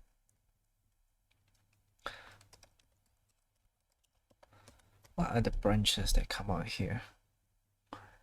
Left subclavian, brachiocephalic, right subclavian, common carotid, right common carotid. Okay. Alright. Next question. You are working as a FY1 in the emergency department when you attended a mother and her 4-year-old child. She complains that her child has a sore throat, which has rapidly become worse over the last 3 hours. High fever, and she began drooling from the sides of his mouth. Oh, what is going on here? 4-year-old child complains that her child has sore throat, rapidly become worse over the last 3 hours. Oh, what is this thing called again? Is the more dangerous variant that's similar to croup, but you gotta is far more dangerous, and you can prevent this by vaccination. What is this called? His mother admits he has missed some of his vaccination, and she read a story on their negative effects, but is unsure which were omitted. On examination, the child is sitting on the examination couch, leaning forward and refusing to move. His pyraxial, 38.1 degrees, with overt drooling from the sides of his mouth. He is refusing to talk, and a soft, high-pitched sound is just audible on inspiration. What is the most likely causative agent underlying this child's condition? Streptococcus pyogenes? No. Parainfluenza? No, I don't think so. Respiratory syncytial virus? No. Haemophilus influenza type B? Yes, I think this is the one that you need to vaccinate against. Yes, the answer is Hep B. Remember the Hep B, a while earlier, we revised one of the vaccinations. The 6-in-1 vaccine contains HIB, Haemophilus influenza B. So you take it at 2 months, 3 months, and when's the third dose again? I don't remember. Acute epiglottitis is caused... yes, this is the diagnosis. Acute epiglottitis, I forgot the name. Acute epiglottitis is caused by Haemophilus influenza type B. The child is presenting a classic case of acute epiglottitis, which is more likely considering there is a chance he has not been vaccinated against Hep B. This is the most common cause of this condition, with other less common causes being Streptococcus pyogenes and Streptococcus pneumoniae. Parainfluenza virus is the cause of croup, and RSV is the cause of bronchiolitis in children. Acute epiglottitis. Acute epiglottitis is rare but serious infection caused by Hep. Prompt recognition and treatment is essential as airway obstruction may develop. Yes, one thing to notice here, one thing to remember is in a patient with suspected acute epiglottitis, you shall never do a throat examination because anytime the throat might collapse and then you have to ventilate. You'll stop breathing. Epiglottitis was generally considered a disease of childhood, but in the UK, it is now more common in adults due to immunization program.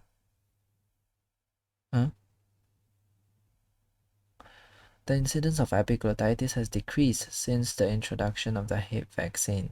Features: rapid onset, high temperature, generally unwell, stridor, which is upper airway obstruction, drooling of saliva because the saliva can't be swallowed, tripod position, supporting himself with the arms on the sitting, leaning forward, and the patient finds it easier to breathe. They are leaning forward and extending their neck in the seated position. Yeah, you don't lie them down because that's what is keeping them breathing. Diagnosis is made by direct visualization only by senior. Yeah, as a medical student, you don't do throat examination. You need someone who can ventilate the patient. Only by senior or airway trained staff. However, X-rays may be done, particularly if there is concern about foreign body. A lateral view in acute epiglottitis will show swelling of the epiglottis, the thumb sign. In contrast, posterior anterior view in croup will show subglottic narrowing, commonly called the steeple sign. This is the thumb sign. Where's the thumb? This is the thumb. This is the swelling of the epiglottis. Oh, this is a China X-ray, huh? Sourced by Med Chaos. Own work. Wikimedia. Cool. Very cool. Why steeple? This is normal, huh? This is epiglottitis. Okay, where is steeple sign? No, there's no picture here, huh? But steeple sign is for croup lah. Okay. Management in immediate senior management involvement, including those able to provide emergency airway support, for example, anesthetics or ENT. Endotracheal intubation may be necessary to protect the airway. If suspected, do not examine the throat due to the risk of acute airway obstruction. The diagnosis is made by direct visualization, but this should only be done by senior staff who are able to intubate if necessary. Oxygen, intravenous antibiotics. So get vaccinated, guys. Next question. A 68-year-old man comes to the surgery for a medication review. He was discharged from hospitals 3 months ago following a cholecystectomy, so he has his gallbladder removed. In the hospital, he was started on several new medications as he was hypertensive and developed atrial fibrillation. He now feels well but has noticed ankle swelling. Oh, did he start on amlodipine? It's a common side effect of amlodipine. I wonders if this is related to one of his new medications. On examination, blood pressure is normal, that's good, well controlled, heart rate's normal, irregular, so he still has atrial fibrillation. What drug is most likely to be responsible for this side effect? Amlodipine. Where? Oh, amlodipine is not here, but there's your friend there, felodipine, another calcium channel blocker. Bisoprolol is a beta blocker, it wouldn't cause it. Indapamide is a thiazide-like diuretic, wouldn't cause swelling as well. Ramipril is an ACE inhibitor. Verapamil is another calcium channel blocker, but this is a different type. I think it's not a dipine one. It's a different family of calcium channel blockers, and I don't think it has much effect on edema. Felodipine. Dihydropyridines, yeah. Verapamil is a non-DHP. DHP. Dihydropyrimidine ends with dipine. Dihydropyrimidine, dipine are more likely to cause ankle swelling than verapamil. Felodipine is the correct answer. A calcium channel blocker is a first-line treatment for hypertension in patients more than 55, and a common side effect is peripheral edema. Calcium channel blockers, CCBs, work on calcium receptors located at the vascular smooth muscle, cardiac myocytes, and cardiac conduction. Dihydropyridines, for example, amlodipine, are particularly selective for vascular smooth muscles, causing muscle relaxation, vasodilation. The vasodilation causes increased capillary pressure, leakage of fluid, and resulting ankle edema. In contrast, non-dihydropyridines, for example verapamil, are more selective myocardial calcium receptors, causing a reduced cardiac contraction, negative inotropy, and decreased heart rate, negative chronotropy. Verapamil is therefore better to treat cardiac arrhythmias and less likely to cause ankle edema. Bisoprolol is not correct. Beta blockers are good for rate control of arrhythmias and reducing blood pressure, but they do not cause ankle swelling. Common side effects of bisoprolol include the cold peripheries. Beta blocker, block beta, cause vasoconstriction, I think.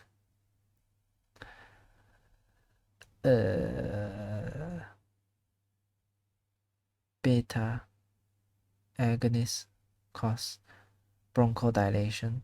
Does it have the same effect on your blood vessels?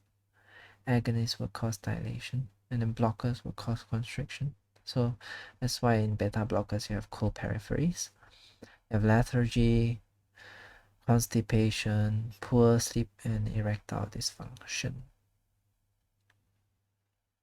Indapamide, a thiazide-like diuretic, would be the third line in treatment of hypertension and causes fluid loss rather than fluid retention. Ramipril is not correct because it does not cause ankle swelling. Common side effects include hypokalemia and cough. Although verapamil is used to decrease the heart rate and to a lesser extent reduce blood pressure, it is not correct because it does not cause ankle swelling. It should be avoided in heart failure as the negative inotropic effect decreases cardiac function and exacerbates symptoms.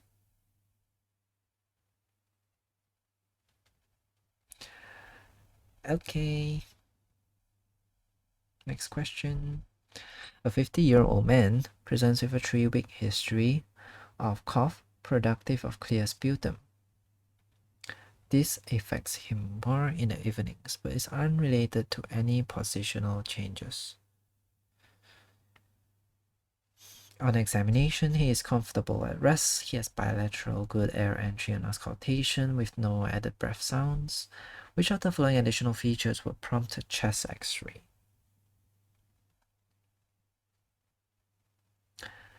So what could he be having here? 3 weeks of cough, productive of clear sputum, more in the evenings. Not the heart. Probably not the heart. Lungs are clear, no positional relativity. History or reflux? Or do you want to do a chest X-ray for that? I don't know. What could you be suspecting? I don't think so. Recent immunosuppressant therapy? Would you do a chest X-ray for that? What are you suspecting? Recent immunosuppressant therapy. You would suspect some sort of infection. I guess it could be the answer. Rhinorrhea, definitely not. It's be more of a URTI in that case, upper respiratory tract infection. Recently started antihypertensive therapy. I don't see how that would warrant a chest X-ray. Wheeze following contact with cats. That would be more of an asthmatic thing. We wouldn't need a chest X-ray for that. What is going on here? Now the recent immunosuppressive therapy sounds most likely. Because you can have atypical infections where normal people would have strong enough immune system to overcome it. But if you had recent immunosuppressive therapy, you might have some weird infective organisms going on. Let's see. Yes, the answer is recent immunosuppressive therapy. Immunosuppressive therapy, such as chemotherapy or biological treatments, can cause reactivation of TB. So this is what they are suspecting here. 3-week history of cough productive of clear sputum. TB, reactivation. ACE inhibitors are a class of antihypertensive drugs that can cause chronic dry cough. So that's the antihypertensive therapy that they're talking about. A history of reflux suggests a GI cause for irritation causing cough. Rhinorrhea may be caused by underlying viral respiratory infection, does not require chest imaging. Nocturnal cough may suggest asthma, and wheeze following exposure to an allergen may suggest an atopic cause of this. Asthma does not require chest imaging. Tuberculosis types. Primary, secondary. Okay, next question. A 75-year-old woman has suffered recurrent falls due to orthostatic hypotension. Okay, she has tried conservative measures such as taking in more fluid and salt. Her medications have been reviewed and some of her medications have been stopped. She has also tried wearing compression stockings. Nevertheless, she still suffers dizziness on standing up. What is a possible medication option to reduce her symptoms? What did I just read? A 75-year-old woman has suffered recurrent falls due to orthostatic hypotension. Just try conservative measures such as drinking more fluids and salts. Medications reviewed. Some medications stopped. Wearing compression stockings. Suffered dizziness on standing up. So you try a lot of things. It's not helping. What medication can help with postural hypotension? Doxazosine? What does this do? Doxazosin. Sounds very familiar. Is it an alpha blocker? Would an alpha blocker help with orthostatic hypotension? Alpha blocker will cause vasoconstriction, right? Like how beta blockers causes cool peripheries. Alpha blockers will also cause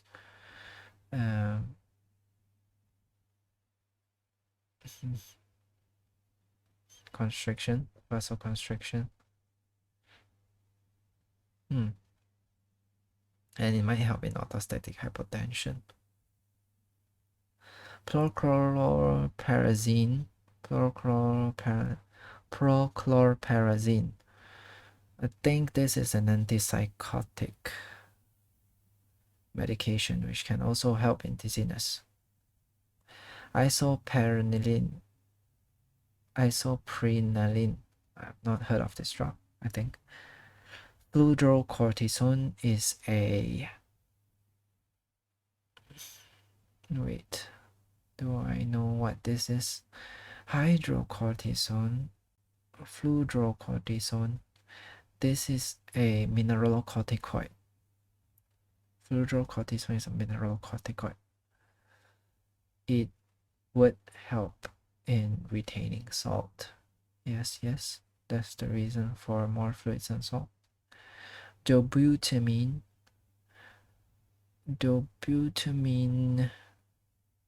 Is it an inotropic agent? Inotropic agent. Assuming it's an inotropic agent, it would make the heart pump harder. It could be an answer. Fludrocortisone more likely. Doxazosin, if it causes vasoconstriction, also quite likely. Isoprenaline, I have no idea what it is. Right now, I'll go for fludrocortisone and learn from my mistake. Oh, it's correct. Fludrocortisone and midodrine are pharmacological options for treatment of orthostatic hypotension.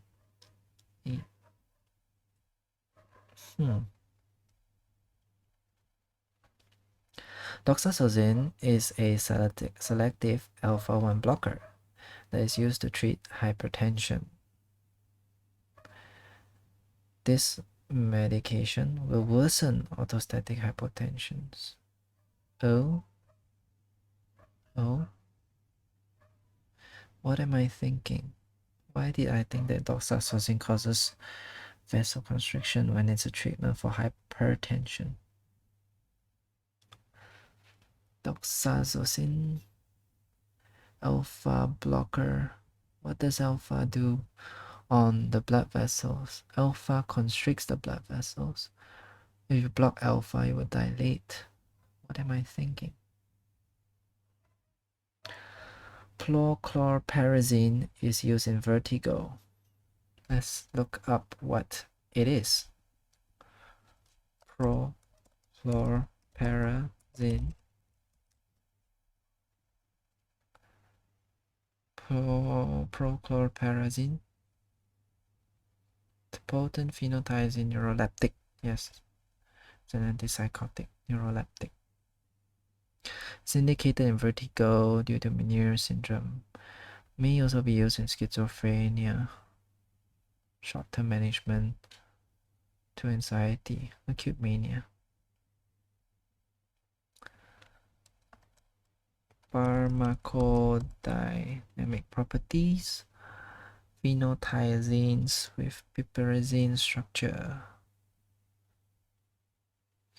Prochlorperazine has a wide range of activity arising from its depressant actions on the CNS and its alpha-adrenergic blocking and weaker anti-muscarinic properties. It inhibits dopamine and prolactin release. Inhibitory factor thus stimulating the release of prolactin. The turnover of dopamine in the brain is increased. There's evidence that the antagonism of central dopaminergic function is related to the therapeutic effect in psychotic conditions. Chlorpromazine has a sedative properties, but tolerance to sedation usually develops rapidly. Chlorpromazine has an antiemetic, antipyretic, serotonin blocking, and weak antihistamine properties and slight ganglion blocking activity.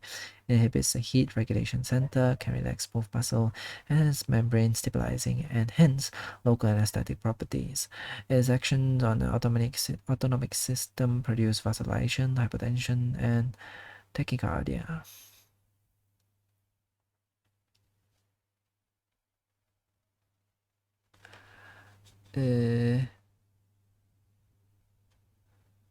Antihistamine, antiemetic, serotonin blocking, antimuscarinic. Blocks lots of things. Oh well.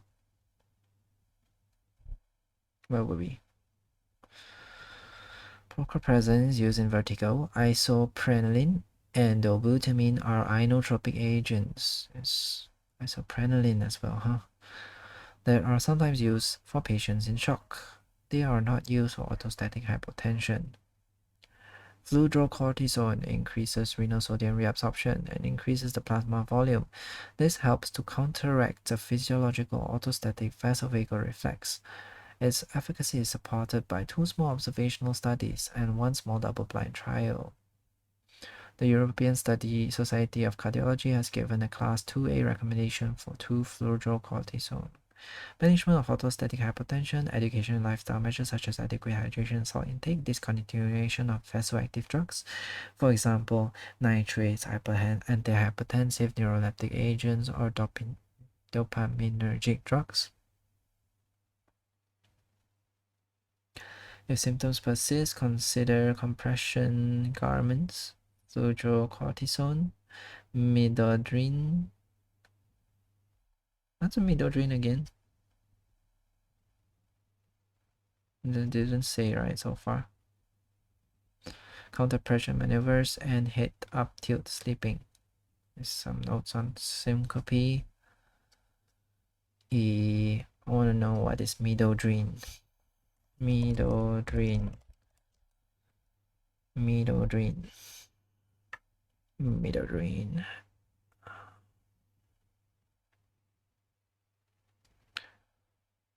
Where's the indication though?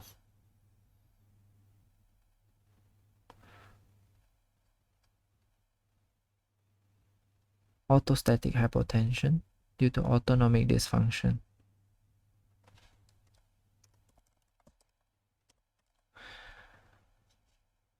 Cardiac therapy, adrenergic and dopaminergic agents. Midodrine is the rapidly absorbed prodrug of the pharmacologically active constituent desglymmidodrine. Desglymmidodrine is a sympathomimetic agent with a direct and selective effect on the peripheral alpha-1 adrenergic receptors, so alpha agonists. The alpha-1 stimulative effect induces vasoconstriction of the venous system, causing a reduction in venous pooling. The alpha-1 adrenergic effects of desglymmidodrine are almost wholly attributed to the negative enantiomer of desglymmidodrine. After taking midodrine, which is a racemic mixture, plus desglymmidodrine is also present, though this contributes almost nothing to the desired effect. Desglymmidodrine increases the peripheral arterial resistance, resulting in an increase in arterial blood pressure. Only limited data is available on the long-term effects on taking midodrine. Stimulation of the alpha-adrenergic receptors of the bladder and the ureter increases the sphincter muscle tone. Desglymmidodrine has no beta-adrenergic effects. Okay, midodrine is an alpha agonist. Next question. You are the GP trainee doing your morning clinic. You see a 30-year-old woman with celiac disease. Which of the following is indicated as part of her management? Huh? That's all the information I have. Yes, celiac disease. Pertussis vaccine has nothing to do with this, I think. Administration of pneumococcal vaccine. Yes, I think. What was the reason again? Celiac disease. Celiac disease. Celiac disease is the gluten intolerance thing.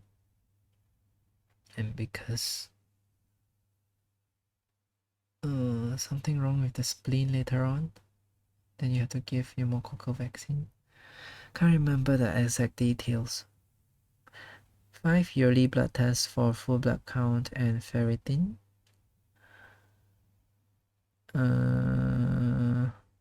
What's the reason for that?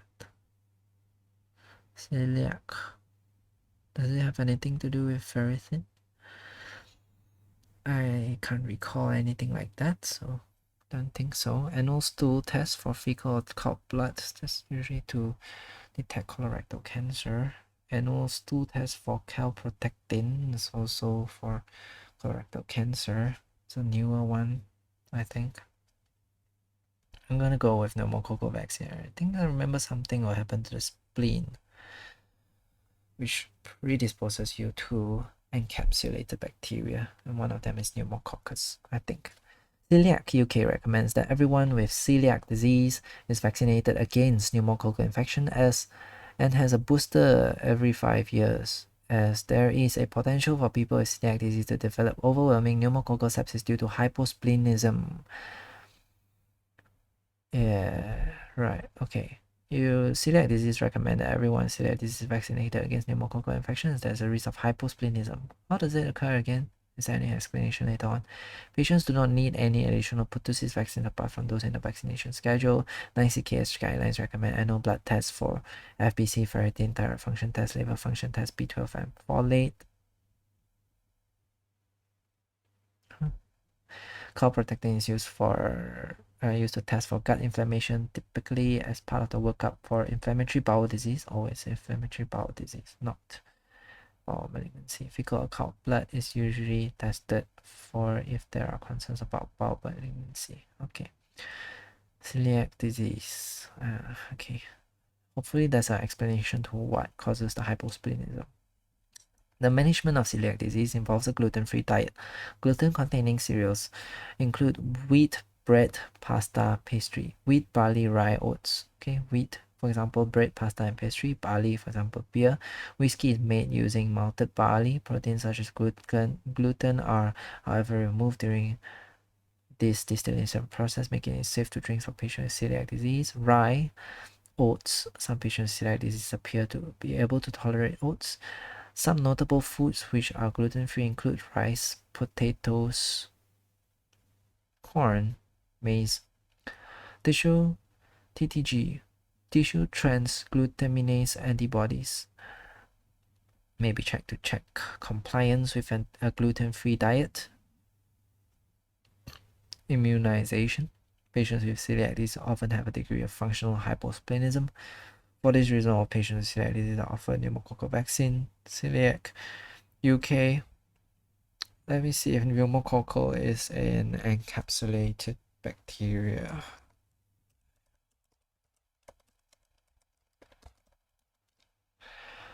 Pneumococcus.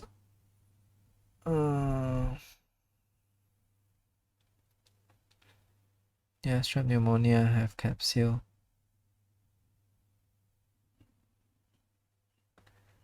That's my stomach growling.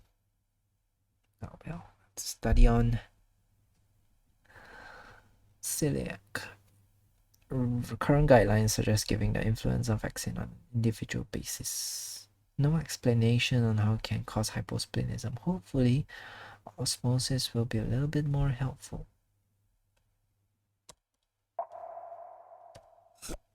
It's becoming more and more common to see things like gluten-free pizza or gluten-free buns at restaurants, grocery stores, and other food-based businesses.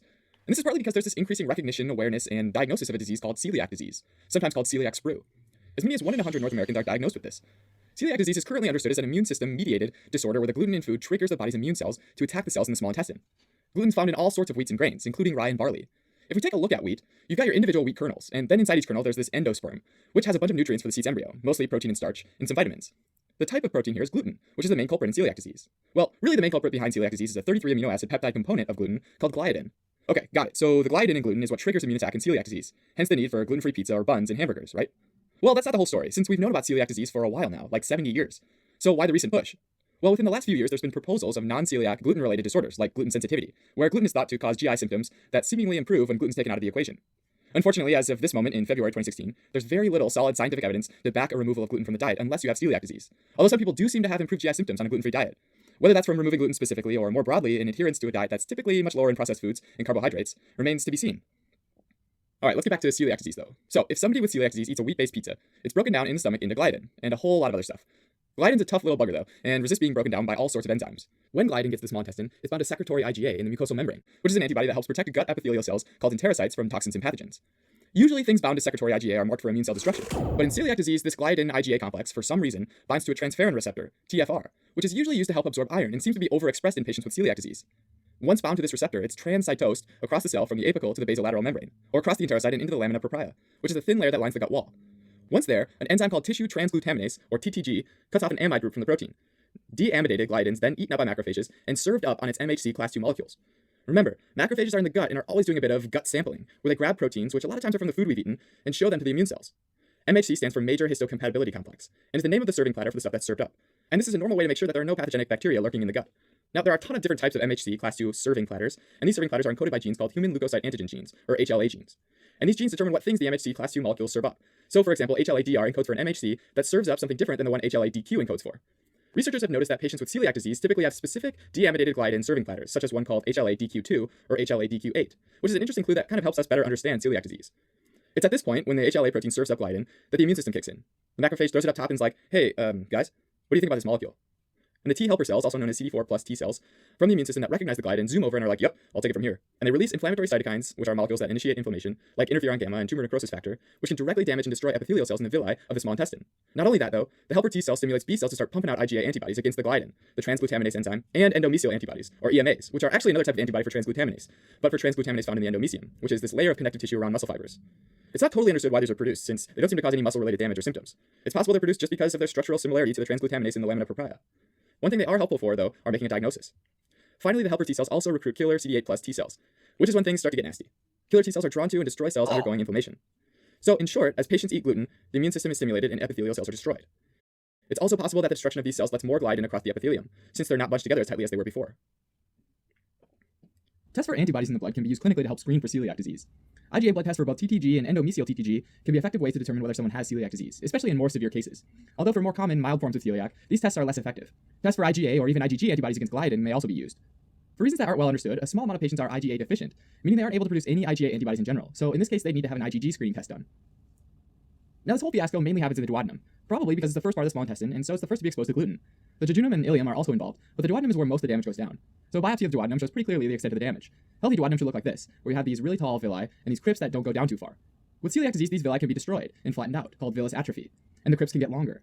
These changes are called crypt hyperplasia, possibly from infiltration of immune cells or from the remodeling process that begins to take place during chronic inflammation. You'll also be able to see this infiltration of immune cells, or lymphocytes, in the epithelium. An endoscopic biopsy of this tissue can be an effective yet more invasive way to diagnose celiac disease. So children with celiac disease often present with symptoms like abdominal distension or bloating, as well as this failure to thrive and diarrhea. Adults typically have chronic diarrhea and bloating as well, but the symptoms vary wildly.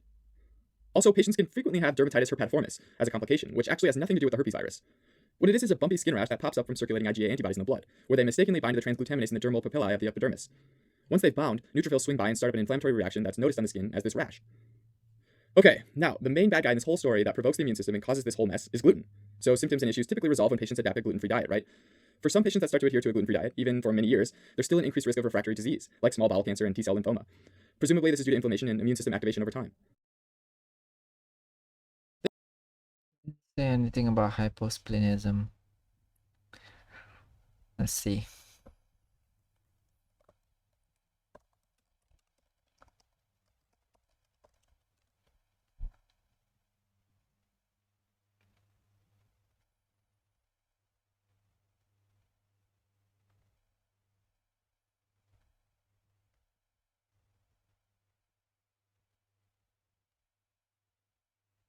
FH accompanying celiac disease. Functional hyposplenism, right? FH. Accompanying celiac disease and inflammatory bowel disease is thought to be caused by excessive loss of lymphocytes through the inflamed enteric mucosa, leading to the spleen's reticuloendothelial atrophy.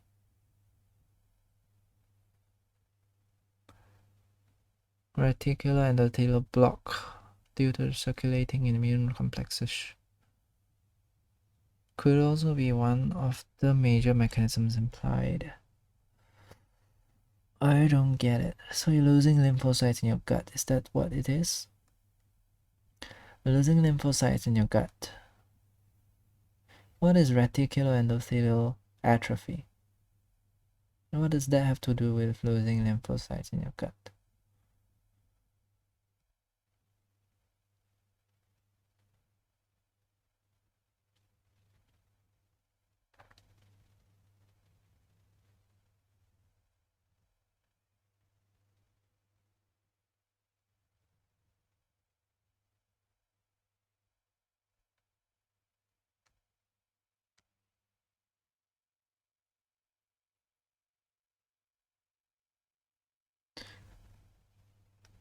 Still not completely clarified.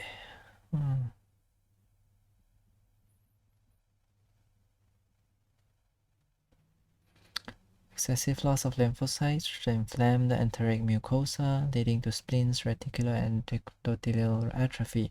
Reticuloendothelial block due to circulating immune complexes could also be one of the major mechanisms implied. What is reticuloendothelial block? This could also be valid in the case of hypersplenism containing autoimmune disorders. Spleen or reticuloendothelial atrophy.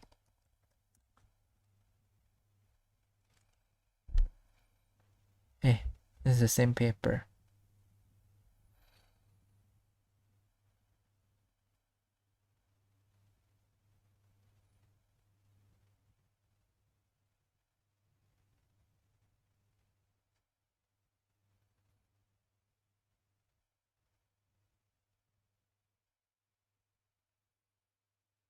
What is reticuloendothelial block?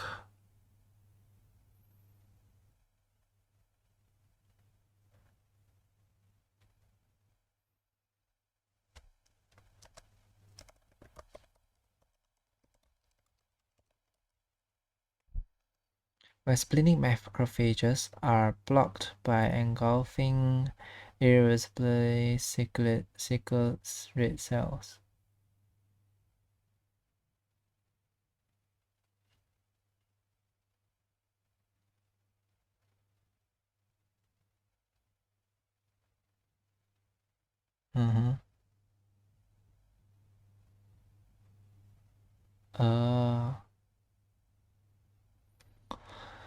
Oh, okay.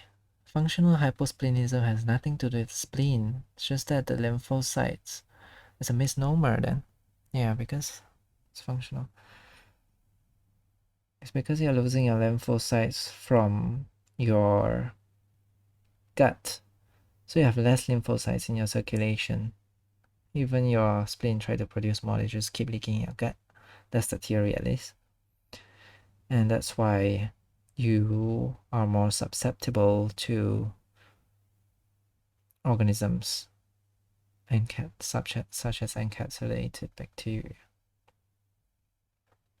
like those who have lost their spleen, because the spleen is responsible for producing lymphocytes as well. And the other theory is reticuloendothelial block, where the macrophages, which is it produced by your spleen? The macrophages are busy engulfing the immune complexes that it can't work.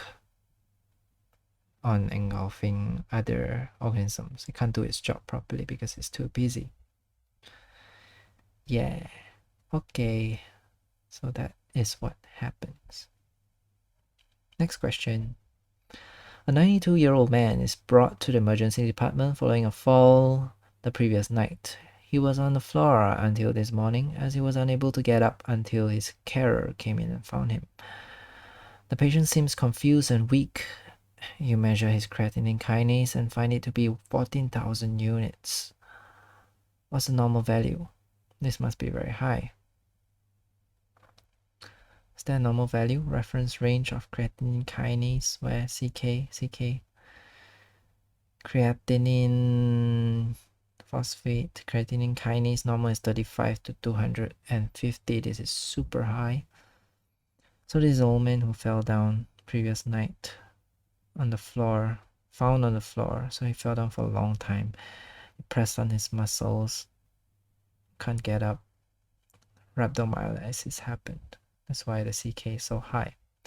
What is the most important treatment for this patient? Hydration is the most important here. So IV normal saline. Let's look at the other options. Hartmann is also a hydration, but I don't know what's the advantage of using Hartmann's over normal saline in this case, because you're just trying to wash out the creatinine kinase. Mannitol can cause osmotic diuresis, which can also help the excretion of the creatinine kinase or the muscle breakdown products. So this could be the answer as well, I think. Statin therapy, definitely not. Statin can cause rhabdomyolysis as well, although very rare. Thromboprophylaxis. Is there increased risk of blood clots in rhabdomyolysis? I don't know. But the most important is to wash it out. So let's see. Answer is IV normal saline. The mainstay of rhabdomyolysis treatment is rapid IV fluid rehydration. The patient is suffering from rhabdomyolysis following a long lie resulting in muscle breakdown. The most important treatment for this patient is rehydration to properly perfuse the kidneys and limit damage to the kidneys due to myoglobin. IV Hartmann's may be used in this situation, but it's less appropriate than normal saline due to the potassium content. Yes. Hartmann's has potassium. You can't give potassium too fast. Rhabdomyolysis causes AKI and electrolyte disturbance, and Hartmann's has been shown to worsen this in some cases. Mannitol has been suggested for use in rhabdomyolysis as a diuretic, but this is contentious and should not be used until after rehydration. Okay. So theoretically it works. It's contentious. In practice, it's not that simple. Statins may themselves cause rhabdomyolysis, so are not indicated in this instance. This patient may need thromboprophylaxis if he remains immobile for some time, but at this point it's not indicated. Okay, next question. A 14-year-old boy presents to the emergency department with a headache. On further questioning, he complains that the lights are hurting his eyes. And on examination, the doctor notices a purpuric rash on his chest. He has photophobia and a rash.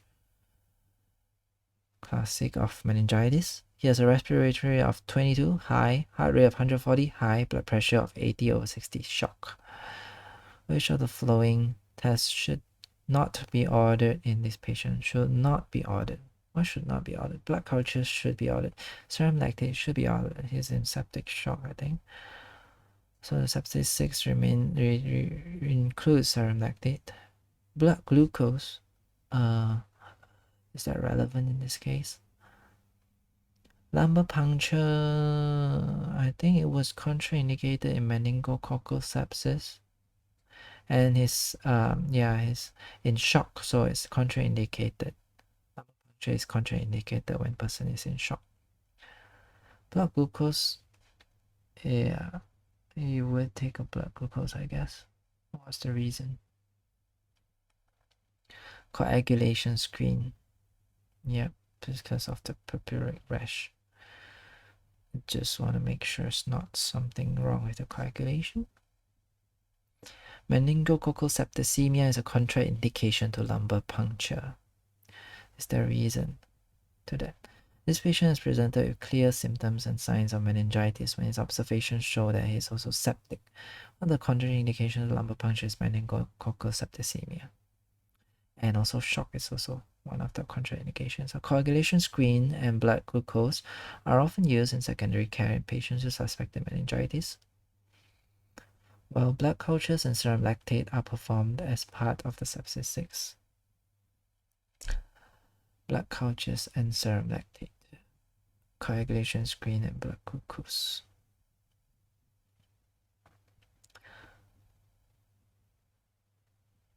Contraindications to lumbar puncture include focal neurological signs, papilledema, significant bulging of fontanelle, disseminating intravascular coagulation, signs of cerebral herniation. For patients with meningococcal septicemia, lumbar puncture is contraindicated. Blood cultures and PCR for meningococcus should be obtained.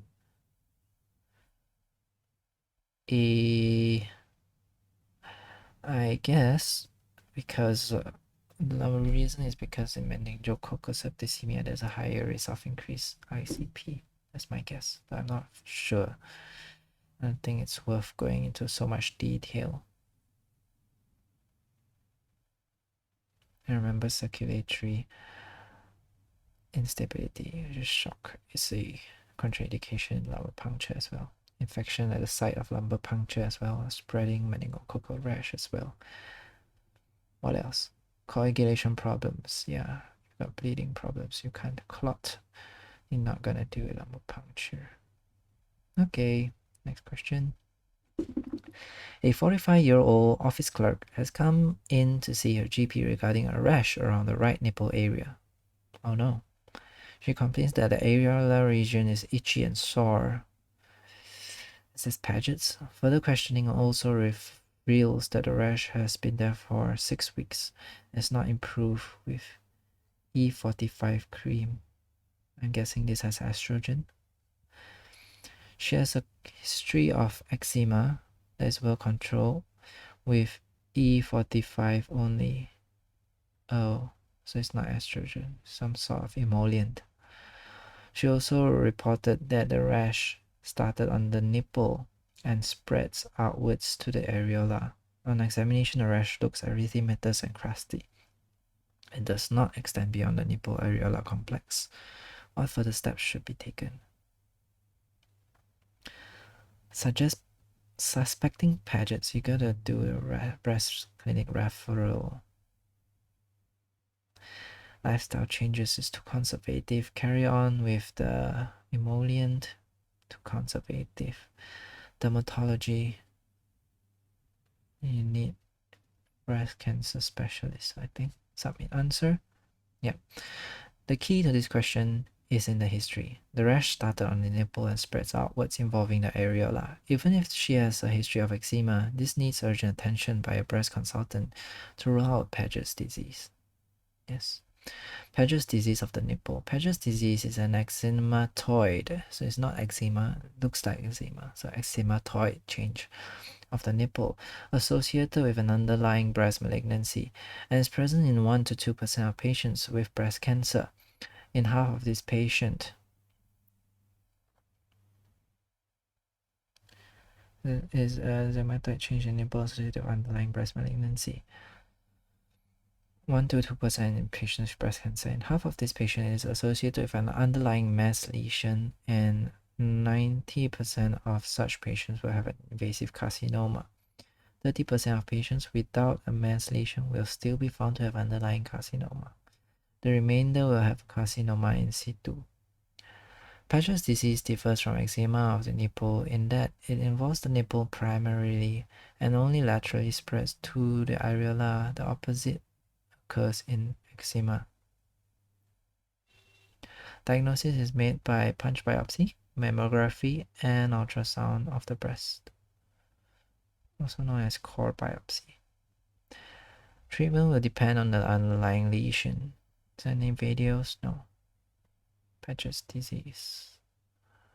would like to learn a bit more, but I'm a bit lazy, so hoping there's a YouTube video somebody made about Paget's. Breast. Paget's disease of the breast. Dr. Navish. Doesn't look very. Oh, this guy talks quite well, but there's no diagrams. Hey, is this the guy? No, this is not the same guy.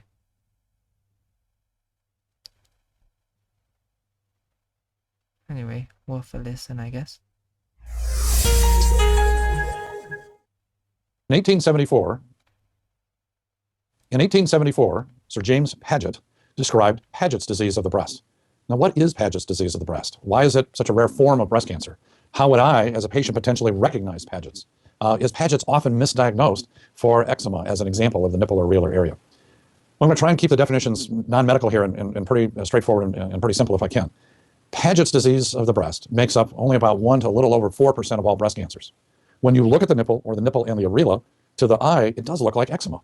And what's happening is the cancer cells are coming up and getting into and growing into the surface, the epithelium, if you will, covering the nipple, giving that kind of scaling effect, that kind of heartbreak, if you will, of eczema. Quite frankly, through the years, I've lost track of the number of patients I've seen with Paget's disease of the breast, whose primary care physicians initially treated them with topical steroids, thinking that this was eczema of the breast. Could it be? Yeah, it's part of the differential. But far more important, if you have changes like that of either the nipple and or the areola, the very first thing that needs to be done is your breast needs to be seen and evaluated by a breast surgeon. You need imaging studies, including mammograms and ultrasound, and possibly even MRI. Making the diagnosis is pretty simple. You can do a little punch biopsy like dermatologists do of the skin of the nipple, and there's certain pagetoid cells that make it straightforward for the pathologist to make the diagnosis. Now, typically, there's an underlying cancer underneath the nipple areolar complex. It can be downstream, if you will, and the cancer has come up the ductal system into the nipple. And so we often see Paget's associated with either in situ breast cancer or invasive breast cancer. There are times, but not a lot, where we can't actually find the source underneath the nipple areolar complex, and particularly now with breast MRI, we should almost always be able to find the source. Well, what about the treatment? The treatment of Paget's is basically like an in situ cancer if that's what it's associated with down deeper in the breast. Unfortunately, the nipple and areola typically need to be removed, as well as obviously treating the underlying cancer. So there are lots of variations to Paget's disease of the breast. I don't want to try and get into all those variations now. Paget's is an unusual form of breast cancer. It is treated in a very straightforward way by multidisciplinary centers. You need the appropriate imaging studies to figure out what's going on underneath the nipple area. And the bottom line for our viewers is that if you or you know someone that has what you believe looks like eczema of either the nipple or areolar area, you need an evaluation right away. Very good. Hi, I'm Dr. Jay Harnett. Nice explanation. I'm gonna subscribe. Okay.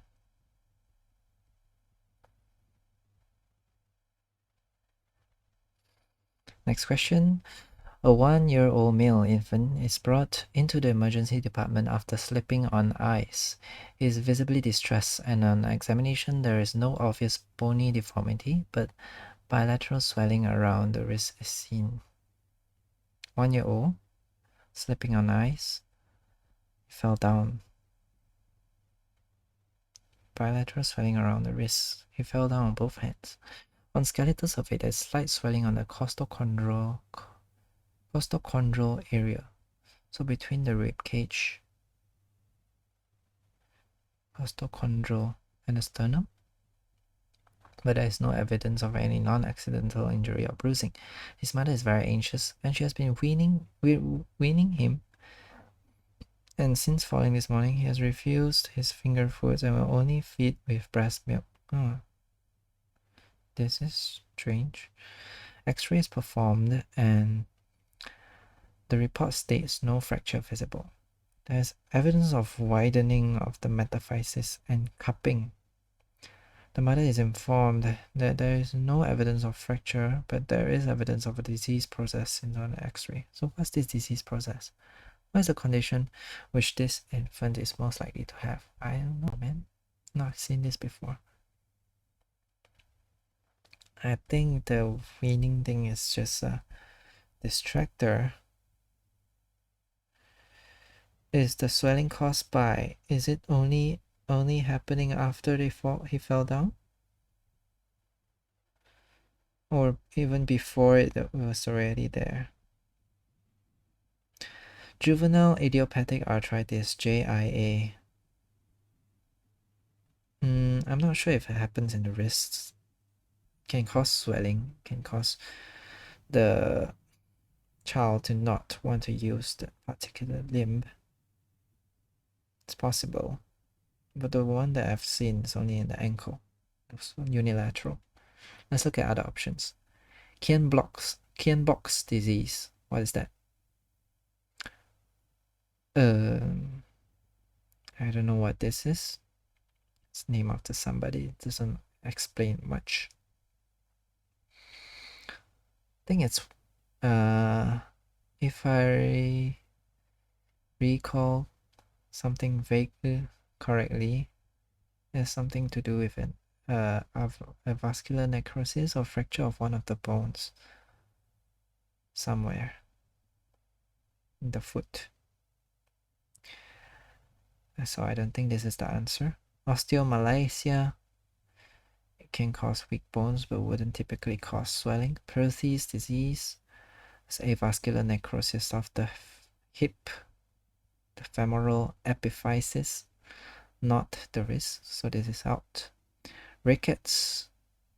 How does rickets present actually? I've not seen a real case of rickets. It's some vitamin deficiency, vitamin D deficiency if I'm not mistaken. It causes the bending of the bone. It causes valgus knee or something. Or varus knees. Bow knees. I'm gonna go with JIA. No, the answer is rickets. To be fair, I've not seen a real case, but there's a good learning opportunity. Rickets can present as widening of the wrist joints due to an excess of non-mineralized osteoid at the growth plate. Non-mineralized osteoid at the growth plate. Rickets is a condition causing weak or soft bones in children due to vitamin D deficiency. This deficiency causes impaired calcification of the growth plate. Risk factors for this include inadequate vitamin D in the diet, inadequate sunlight exposure, breastfeeding without vitamin D supplementation, malabsorption conditions, and renal disease. Symptoms of rickets include stunted growth, swelling at wrists, and costochondral joints. Oh yeah, I forgot about the costochondral joints. Swelling around the wrist is seen. Where is the mention about the costochondral joints? There's slight swelling of the costochondral area.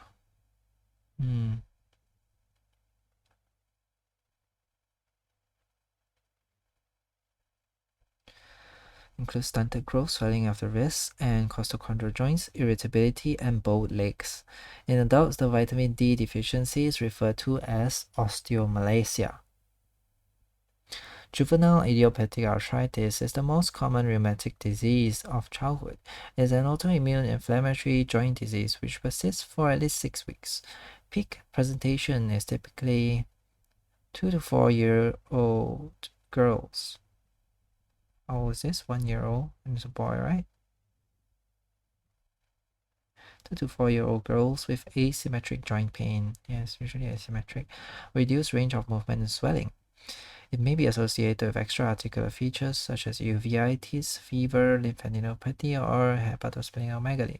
Kienbock's disease is avascular necrosis of the lunate, it's the hand, which typically occurs in adult males aged 20 to 40 years. It is thought to be due to trauma of skeletal malformation. Presentation is commonly with arthritic pain, reduced movement of the wrist and thumb, and swelling. Perthes disease typically affects children between 3 and 11 years. It is caused by disruption of the blood supply of the femoral head, which causes avascular necrosis.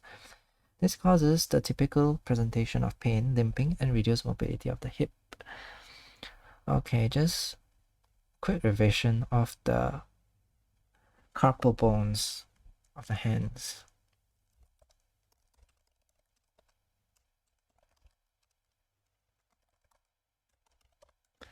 Anatomy.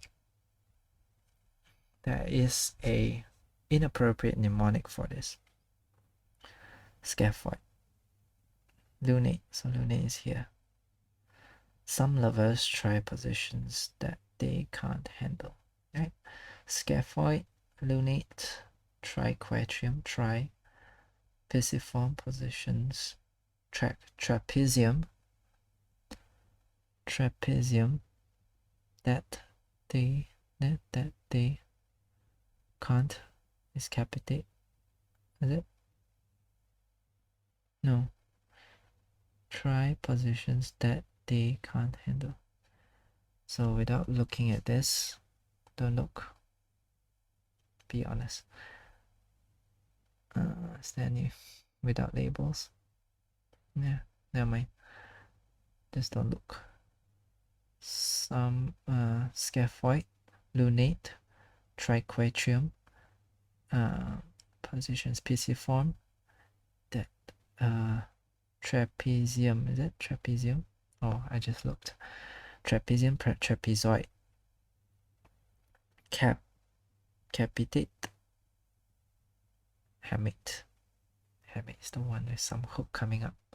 Okay, again.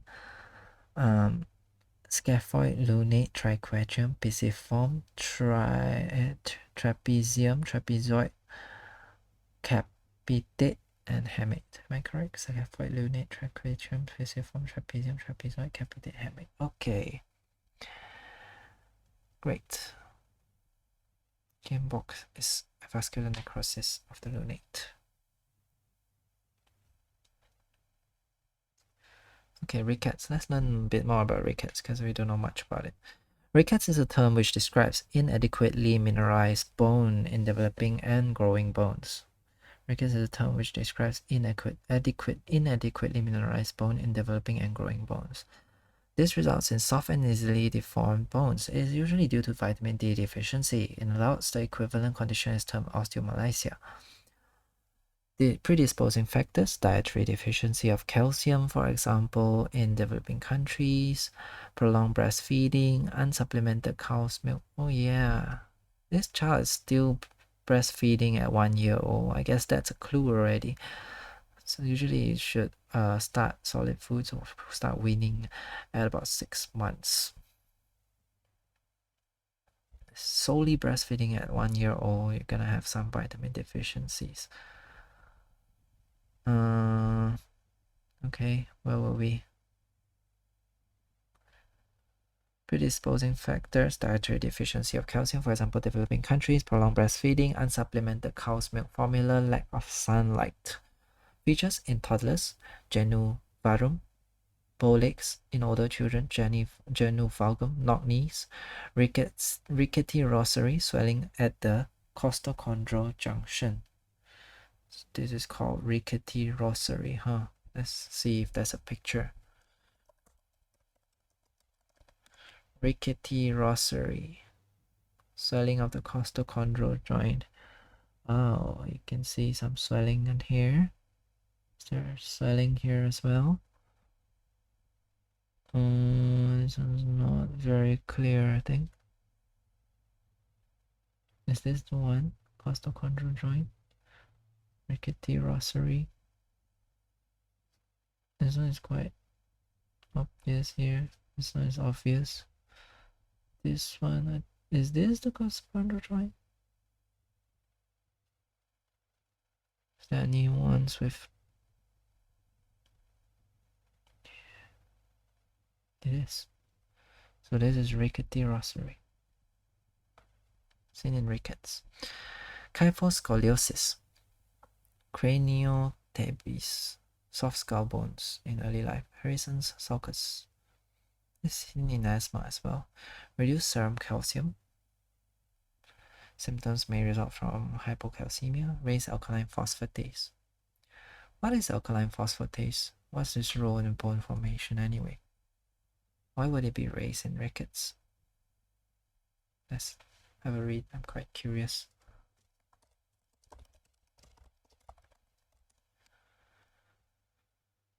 I have a Wikipedia on it. Give a good overview, although it might not be fully correct. Alkaline phosphatase, ALP. as the physiological role of dephosphorylating compounds. Enzyme is found across multiple organisms. Check through ALP tests, often part of routine blood tests. Blood levels of alkaline phosphatase also increase by 2 to 3 folds, 2 to 4 folds, 4 times during pregnancy. And this is a result of additional alkaline phosphatase produced by the placenta. Additionally, abnormal levels of alkaline phosphatase in the blood could indicate issues relating to liver, gallbladder, or bones. True. AST, ALT, and then there's ALP. Alkaline phosphatase is released when it's higher than AST and ALT when there is something wrong with the biliary tree or bones. Kidney tumors and infections as well as malnutrition also have shown abnormal level of alkaline phosphatase. Alkaline phosphatase levels can be measured through a process called scoring method. Is there any bones?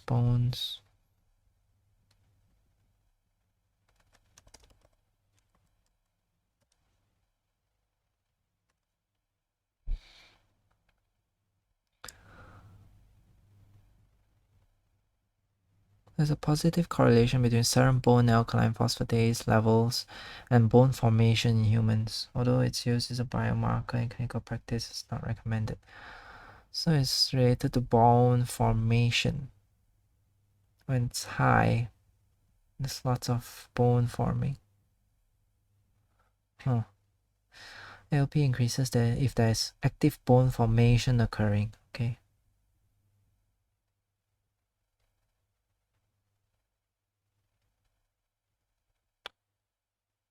As ALP is a byproduct of osteoblast activity. So high ALP in the context of bone pathology would indicate high osteoblast activity, such as in Paget's disease of the bone. Okay, that's what I want to know.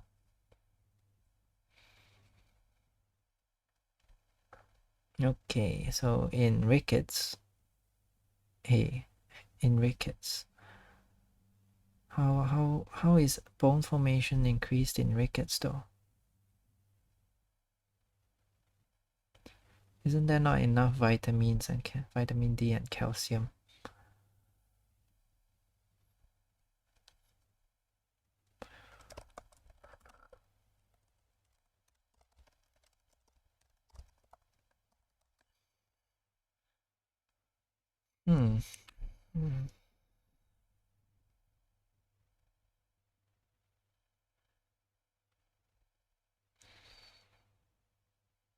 Increase osteoblastic activity.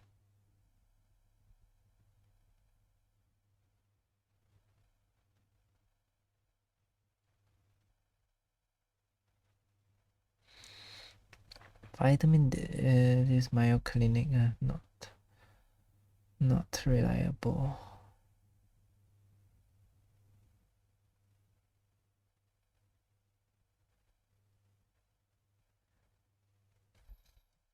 Why does ricket have raised osteoblastic?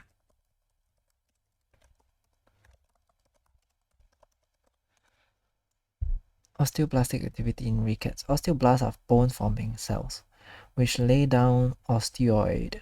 Osteoclasts help in the bone remodeling. Osteoid is subsequently mineralized by calcium salts. In rickets, the mineralization defect leads to the accumulation of osteoid in the bone tissue below the growth plate.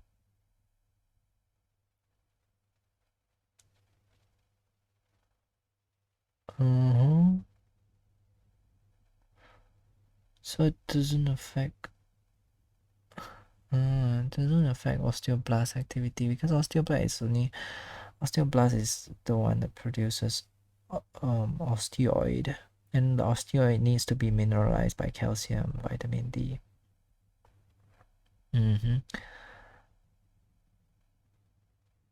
So I guess it's like a compensatory mechanism that it's not mineralized, and hence osteoblastic activity increases to produce more osteoid, and that's what's causing the swelling in the wrist joints, the rickety rosary, things like that.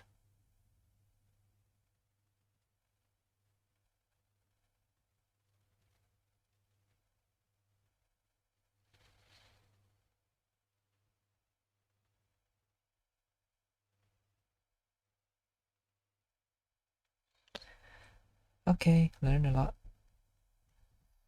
Where are we? 26 questions. Let's stop at 30 questions. Next question. A 26-year-old is seen by the on-call psychiatric team at a police station after being brought there as a place of safety following a breakdown in a local supermarket. The patient was attempting to steal alcohol and was caught by the shop security, after which they had a panic attack and police were called. Who had a panic attack? Everyone?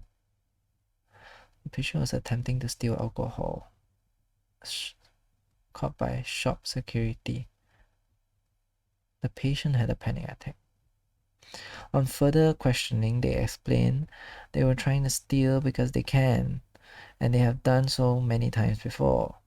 They do not see why they should obey the rules. It sounds like a personality disorder of society if they do not want to. When questioned about their childhood, they said they enjoyed hurting their younger siblings. When in their teens and when they were 14, they report having killed the family pet and burying it in a local park to hide the evidence.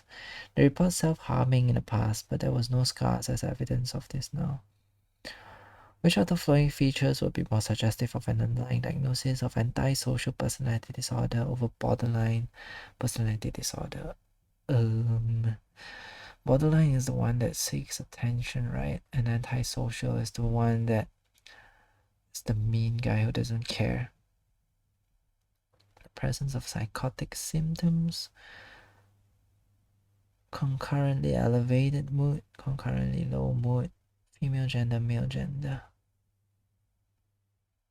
Male gender, more of antisocial compared to to borderline. Yeah. Antisocial personality disorders are more often affects men.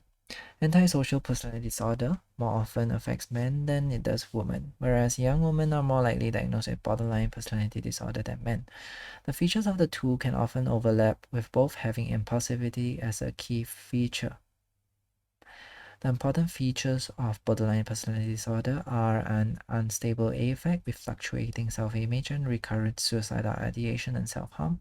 The more important features of an antisocial personality disorder are repeated failure to conform to social norms or rules and reckless disregard for their own safety as well as others, with a lack of sense of remorse when these actions are discussed. The presence of a persistent mood alteration or psychotic symptoms would go against the primary diagnosis of being a personality disorder.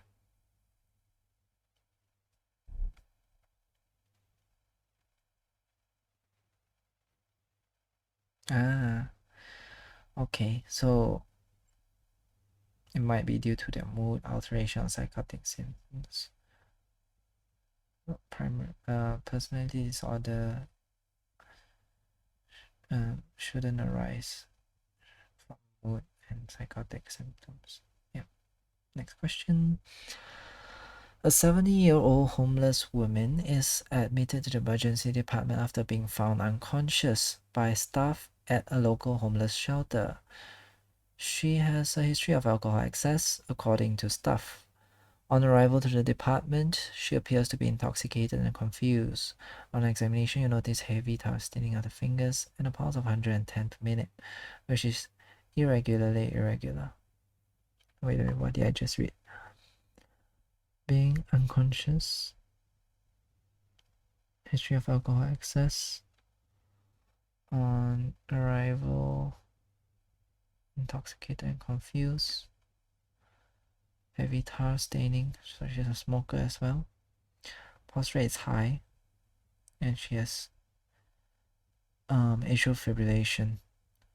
Her respiratory rate is 16 normal, O2 sets 92, lower than we like. Breath sounds are reduced on the left side of the chest. Oh no, wow, look at that. What is going on here? She's unconscious. There's a lung collapse, huh? Tension pneumothorax. Oh, look at that. This is the trachea. Trachea is totally deviated. It's pulled over to the left side. This whole part is opaque. There's no air in this side of the lung. The heart is also pulled all the way there. Mediastinum as well. Can't see the mediastinum anymore. This is tension pneumothorax. What is the most likely diagnosis? Pleural effusion? No. Pleural effusion should be pushing it, not pulling it. Pneumonia? No. Pneumonectomy? Ah, that's possible. There was a surgery to remove the lung.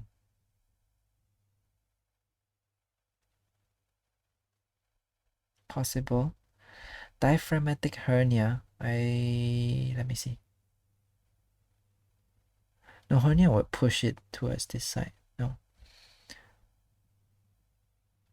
This does look a bit like a stomach, but no. Hernia should push all the things towards this side. Mesothelioma? Nah.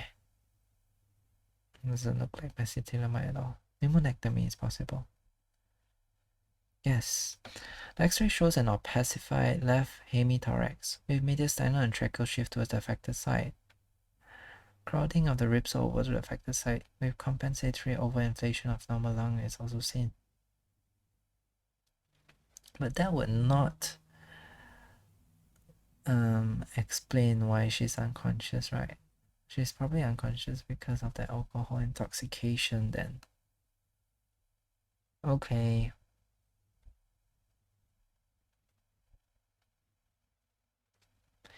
Next question. A 28-year-old female presents to general practice complaining of widespread itching.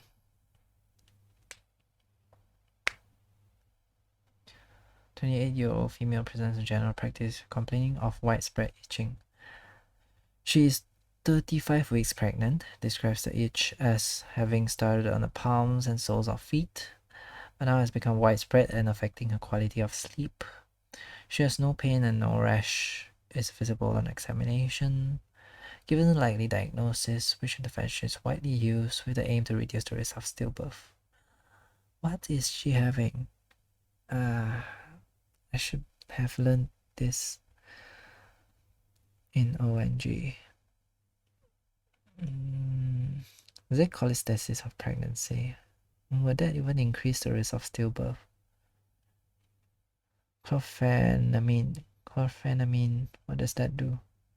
It's an antihistamine, just reduces the itch. Wouldn't do anything to stillbirth, right? Emollient definitely wouldn't affect stillbirth.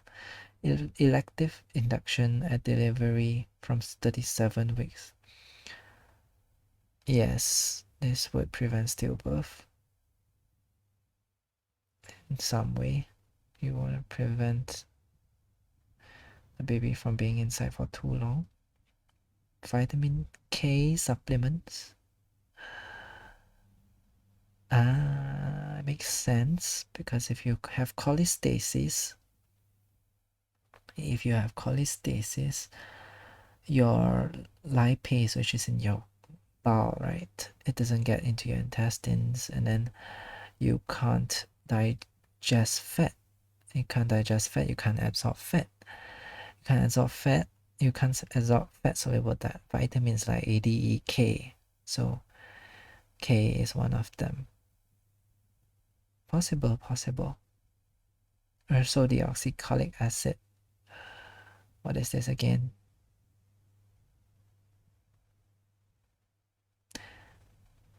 Let's just answer vitamin K.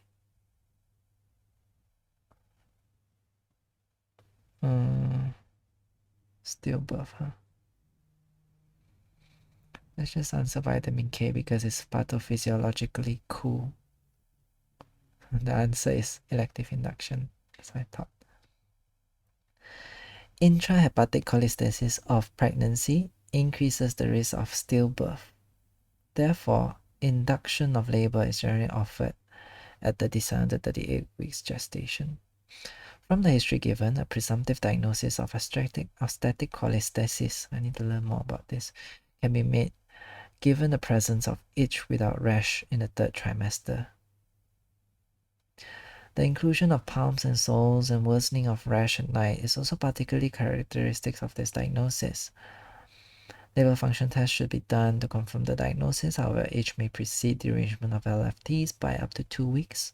Obstetric cholestasis is associated with an increased risk of stillbirth, whilst all the above options are indicated in the management of obstetric cholestasis. Oh, is it? All of them are indicated. Chlorpheniramine to reduce itching. Yeah, emollients probably reduce the itching as well. Induction is the one that reduces the risk of stillbirth. Also, the oxalic acid, something to do with the bowels. Vitamin K is given as well. I see. Whilst all the above options are indicated in the management of obstetric cholestasis, only early delivery aims to reduce the risk of stillbirth. Yeah, makes sense. Chlorpheniramine is a sedating antihistamine which controls itch at night and aids sleep. Emollients also provide symptomatic relief of itching. Also, the oxalic acid reduces itch and improves LFTs but does not reduce the risk of stillbirth. What is ursodeoxycholic acid? Ursodeoxycholic acid.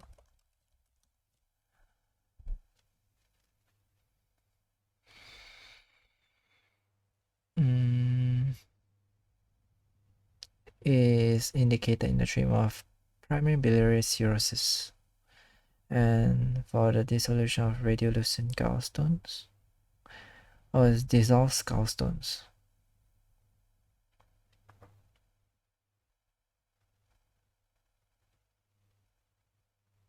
It dissolves gallstones.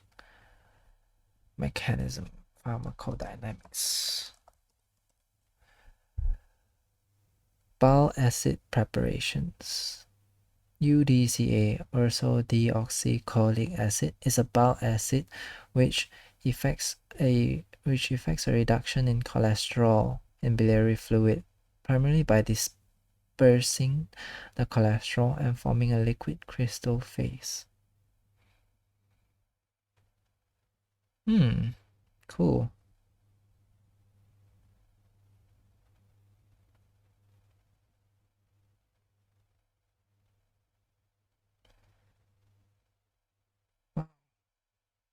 So it kind of dilutes the cholesterol content of your bowel.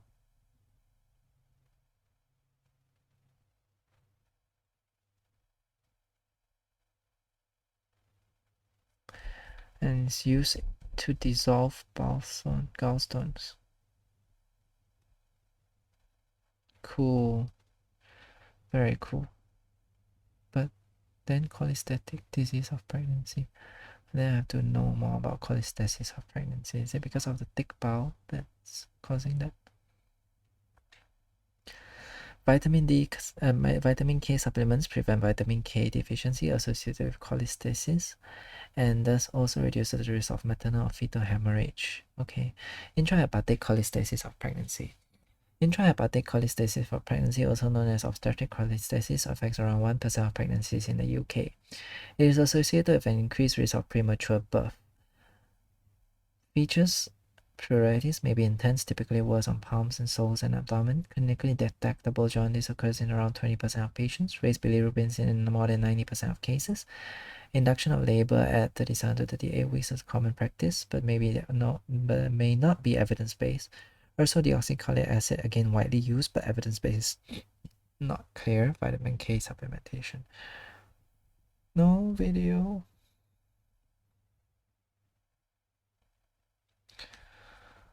Obstructive cholestasis. Obstetric.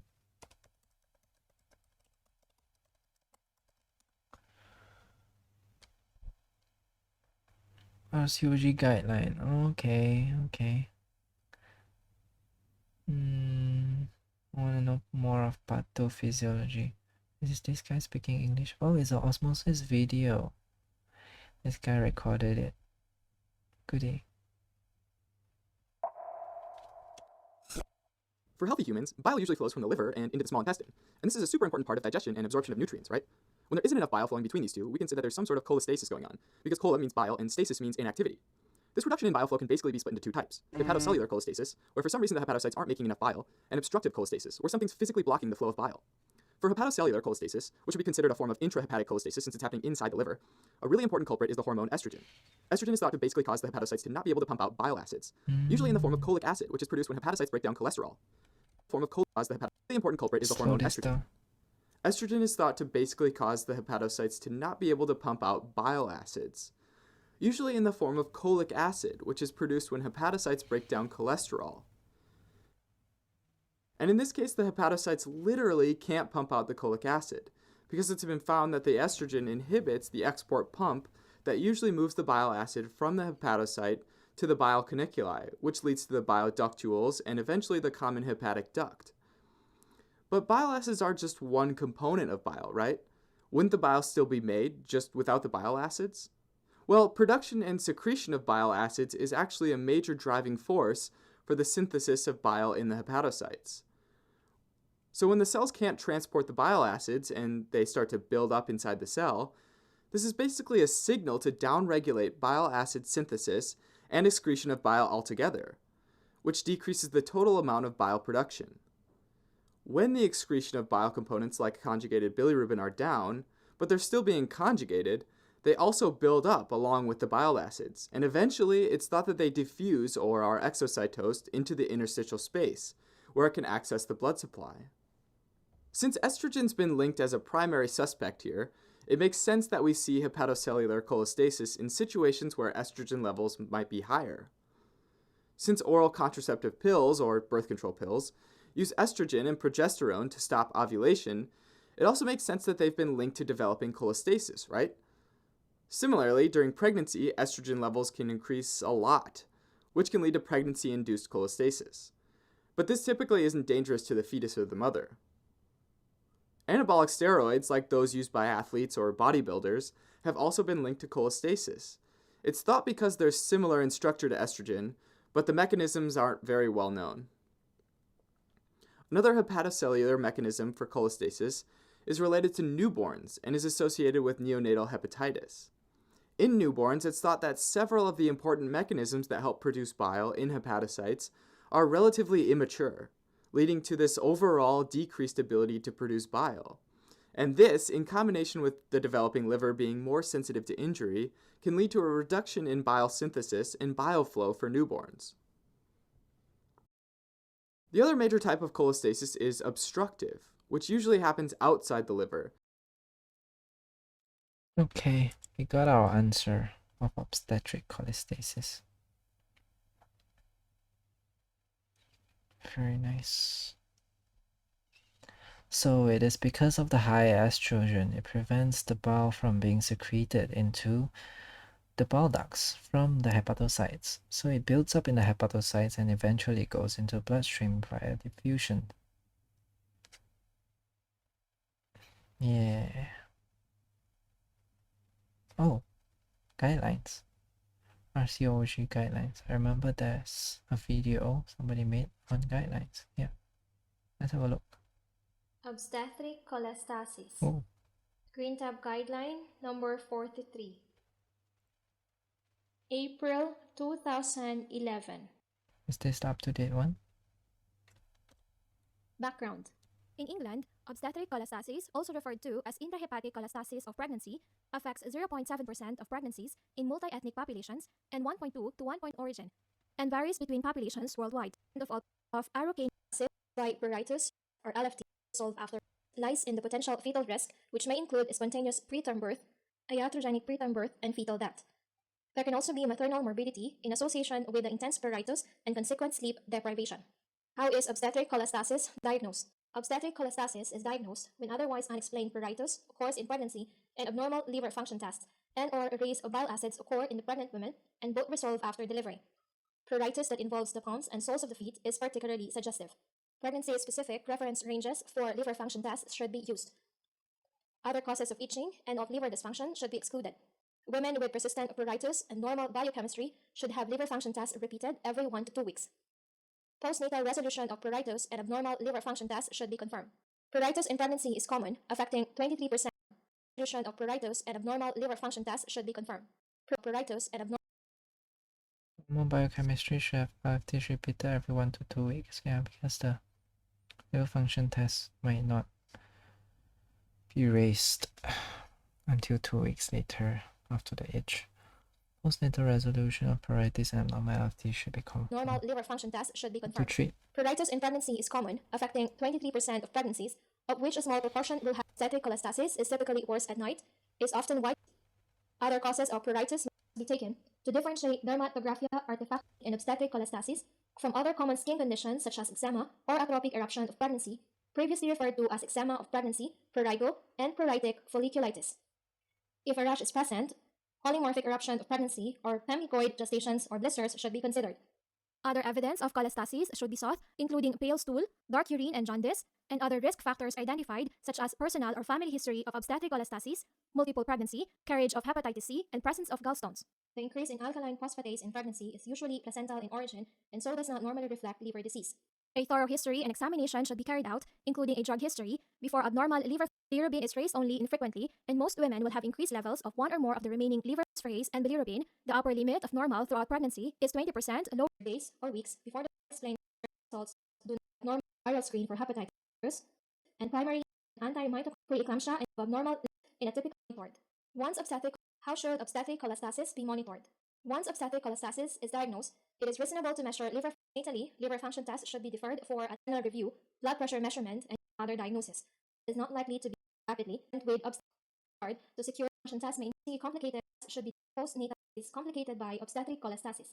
In a hospital setting, the current additional risk of stillbirth in obstetric cholestasis above that of the general population has not been determined, but is likely to be small. Stillbirth is a major concern for those involved in the management of obstetric cholestasis. What additional risks are associated with pregnancies complicated by obstetric cholestasis? Obstetricians should be aware and should advise women that the incidence of premature birth, especially iatrogenic, is increased. Women should be advised of the increased likelihood of meconium passage in pregnancies affected by obstetric cholestasis. Women with obstetric cholestasis should be booked in under consultantly team-based care and give birth in hospital unit. Obstetric cholestasis has been linked with an increased incidence of passage of meconium, premature delivery, fetal distress, delivery by cesarean section, and postpartum hemorrhage. Much of the prematurity, range 7 to 25%, is iatrogenic, the result of a medical decision to deliver the baby rather than spontaneous onset of labor, with the risk of spontaneous preterm delivery being at most only slightly increased compared with the general population, with a range of 4 to 12%. Passage of meconium is more common in preterm obstetric cholestasis pregnancies than in term obstetric cholestasis pregnancies, 25% compared with 12%. Meconium passage may be more common in those with severe cholestasis, defined as bile acids over 40 micromoles per liter, compared with mild cholestasis, bile acids under 20 micromoles per liter. Cesarean section rates are high, ranging from 10% to 36%. It is difficult to establish the relative roles played of obstetric cholestasis itself, of induction of labor, other obstetric indications, and of obstetrician and or patient anxiety. Despite physiological reasons and a high cesarean section rate, which might suggest an increased risk of postpartum hemorrhage, evidence from current practice does not show this. Postpartum hemorrhage is reported in only 5 case series, with rates ranging from 2% to 22%. Can fetal death be predicted and prevented? Poor outcome can currently be predicted by biochemical results, and delivery decisions should not be based on results alone. No specific method of antenatal fetal monitoring for the prediction of fetal death can be recommended. Ultrasound and cardiotocography are not reliable methods for preventing fetal death in obstetric cholestasis. Continuous fetal monitoring in labor should be offered. Fetal death is usually sudden. There is no evidence of placental insufficiency. Fetal growth restriction and oligohydramnios are not features of the disease, and umbilical artery Doppler assessments are not different compared with those taken in other pregnancies. Should women with obstetric cholestasis be offered elective early delivery? A discussion should take place with women regarding induction of labor after 37 plus weeks of gestation. Women should be informed of the increased risk of perinatal morbidity from early intervention or after 37 weeks of gestation. The risk of admission to a special care baby unit following an elective cesarean section is 7 to 11% at 37 weeks of gestation, 6% at 38 weeks of gestation, and 1.5% at 39 weeks of gestation. Women should be informed that the case for intervention after 37 plus 0 weeks of gestation may be stronger in those with more severe biochemical abnormality, transaminases, and bile acids. Women should be informed of the increased risk of maternal morbidity from intervention at 37 plus weeks of gestation. Women should be informed of the inability to predict stillbirth if the pregnancy continues. Stillbirths in obstetric cholestasis have been reported across all gestations. As gestations advances, the risk of delivery, prematurity, respiratory distress, or failed induction versus the uncertain fetal risk of continuing the pregnancy, stillbirth, may justify offering women induction of labor after 37 plus weeks of pregnancy. The decision should be made after careful counseling. The case for intervention at this gestation may be stronger in those with more severe biochemical abnormality. What treatment, if any, should be used to treat obstetric cholestasis, and what benefit can be expected? Topical emollients are safe, but their efficacy is unknown. There is insufficient evidence to demonstrate whether S-adenosine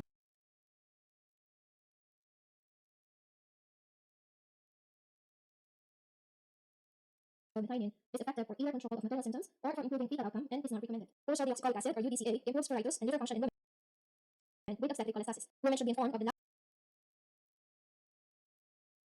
of robust data concerning protection against stillbirth and safety to the fetus or neonate. In obstetric cholestasis, the proposed mechanism of action of ursodeoxycholic acid or UDCA is displacement of more hydrophobic endogenous bile salts from the bile.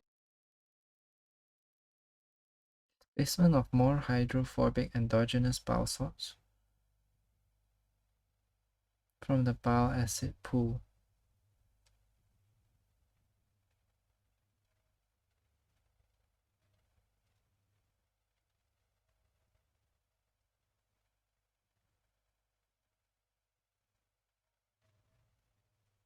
Displacement, what does that mean? Acid pool. This may protect the hepatocyte membrane.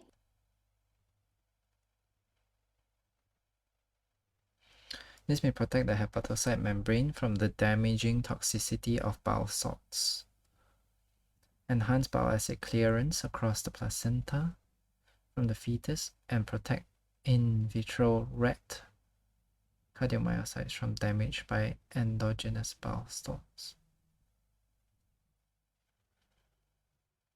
From the damaging toxicity of bile salts, enhance bile acid clearance across the placenta from the fetus, and protect in vitro rat cardiomyocytes from damage by endogenous bile salts. Dexamethasone should not be first-line therapy for treatment of obstetric cholestasis, nor should it be used outside of a randomized controlled trial without a thorough consultation with the woman. What is the role of vitamin K? A discussion should take place with the woman regarding the use of vitamin K. Women should be advised that where the procurement time is prolonged, the use of water-soluble vitamin K or mannithiol sodium phosphate in doses of 5 to 10 mg daily is indicated. Women should be advised that when procurement time is normal, water-soluble vitamin K or mannithiol sodium phosphate in low doses should be used only after careful counseling about the likely benefits but small theoretical risk. Obstetric cholestasis can result in reduced absorption of dietary fats owing to failure of excretion of bile salts into the gastrointestinal tract and reduced micelle formation. Increased fat excretion in women with obstetric cholestasis. It's the mechanism of vitamin K malabsorption.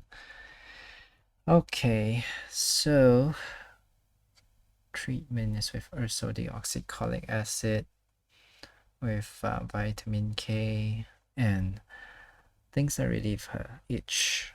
You want to prevent stillbirth by delivering early. Okay. Next question, last question here.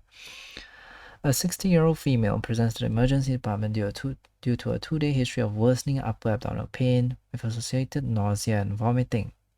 This pain often comes on with meals, and she's unable to tolerate oral intake. It's quite acute, 2-day history. On examination, she appears in distress and pain. Her vital signs are as follows: temperature 37.9 degrees Celsius, slightly feverish, heart rate of 100 on the upper end of normal range. I would say this is tachypneic already, tachycardic already. Respiratory rate 18 per minute on the higher end of normal. Blood pressure is normal. Oxygen sats is good. On examination, she appears in distress and pain. There is visibly yellow tinge on her sclera. Her abdomen is not distended, but there is tenderness on the right upper quadrant. What is going on? There is no guarding or rigidity. Murphy's sign is negative.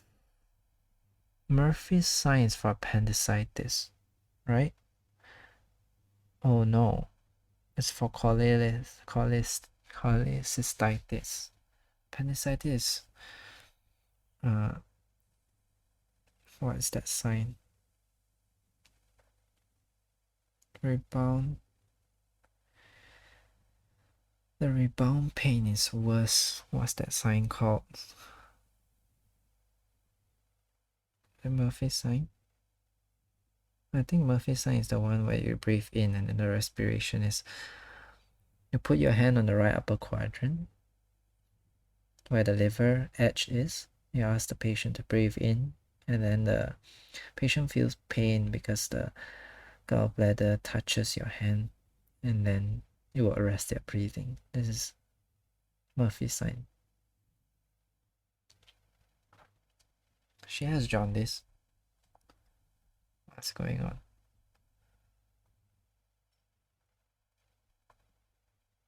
Gallstones, upper abdominal pain. Pain often comes on with meals. So she had chronic cholecystitis, and now it becomes an acute cholecystitis where the pain didn't go away for the past 2 days. Okay? But Murphy's sign is negative. HB is normal, platelets normal, white blood cells high, bilirubin high, ALP high, ALT normal, gamma GT is normal, albumin is normal. Why is the ALP raised? There's a gallstone pathology, bowel duct pathology. Probably. There's some infection going on. Is it ascending cholangitis?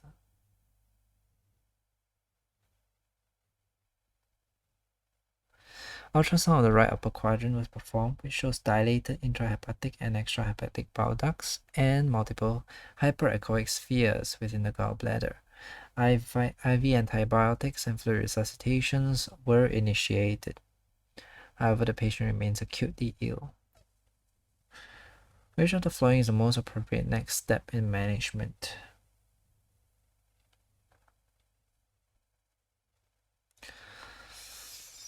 I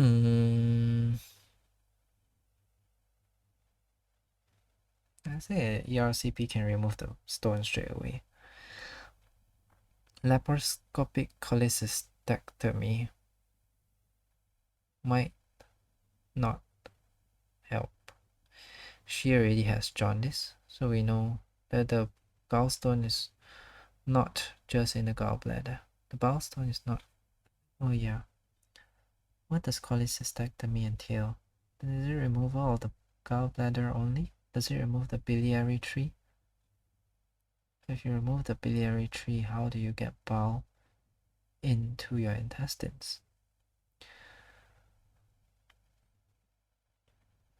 I don't know about this one. KIV.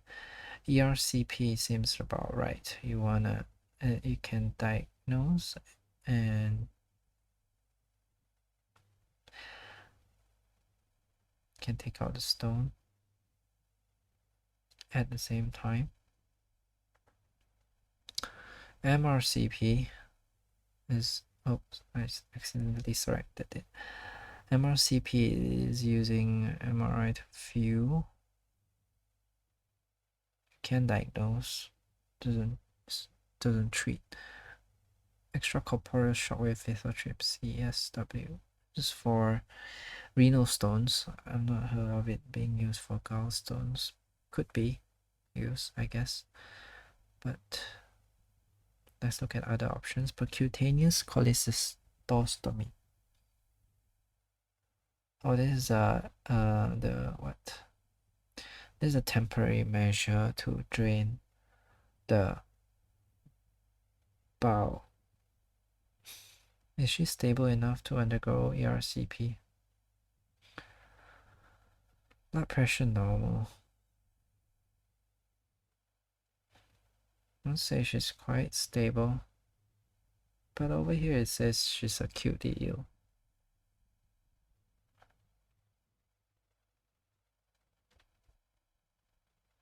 Vital signs are quite okay. I don't know, man.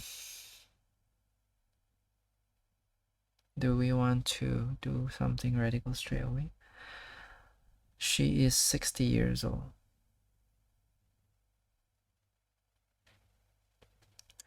I would say she's still quite stable. I might be wrong. So ERCP. Wait. If it's cholangitis, the fever is just slightly there. But the presentation seems like very pain. There's nausea and vomiting. Probably an infection is going on. You wanna treat with antibiotics, I think. Well, treating with antibiotics and making her more stable, you can do the drain. I'm just gonna go with that because it's safer, I guess, than going for ERCP when she's acutely ill. It says here she's acutely ill. No, the answer is ERCP. I was just thinking too much. The majority of patients diagnosed with ascending cholangitis will undergo ERCP after 24 to 48 hours to relieve any obstruction. This patient presents with Charcot's triad: fever, jaundice, right upper quadrant pain. There is also leukocytosis and elevated markers of cholestasis. Leukocytosis and elevated markers of cholestasis, i.e. raised ALP and direct bilirubin. Her ultrasound report, bilirubin, yeah, is raised. Direct bilirubin, where was I? Her ultrasound report confirms acute ascending cholangitis as well. Oh, is it? I didn't notice. dilated intrahepatic and extrahepatic bile ducts, multiple hyperechoic spheres within. Oh, okay, hyperechoic spheres is the gallstones. Dilated intrahepatic, extrahepatic bile duct means there's some obstruction somewhere then. So this is confirmed lah when there's dilated. I see. Oh, antibiotics and fluid resuscitation were initiated, okay.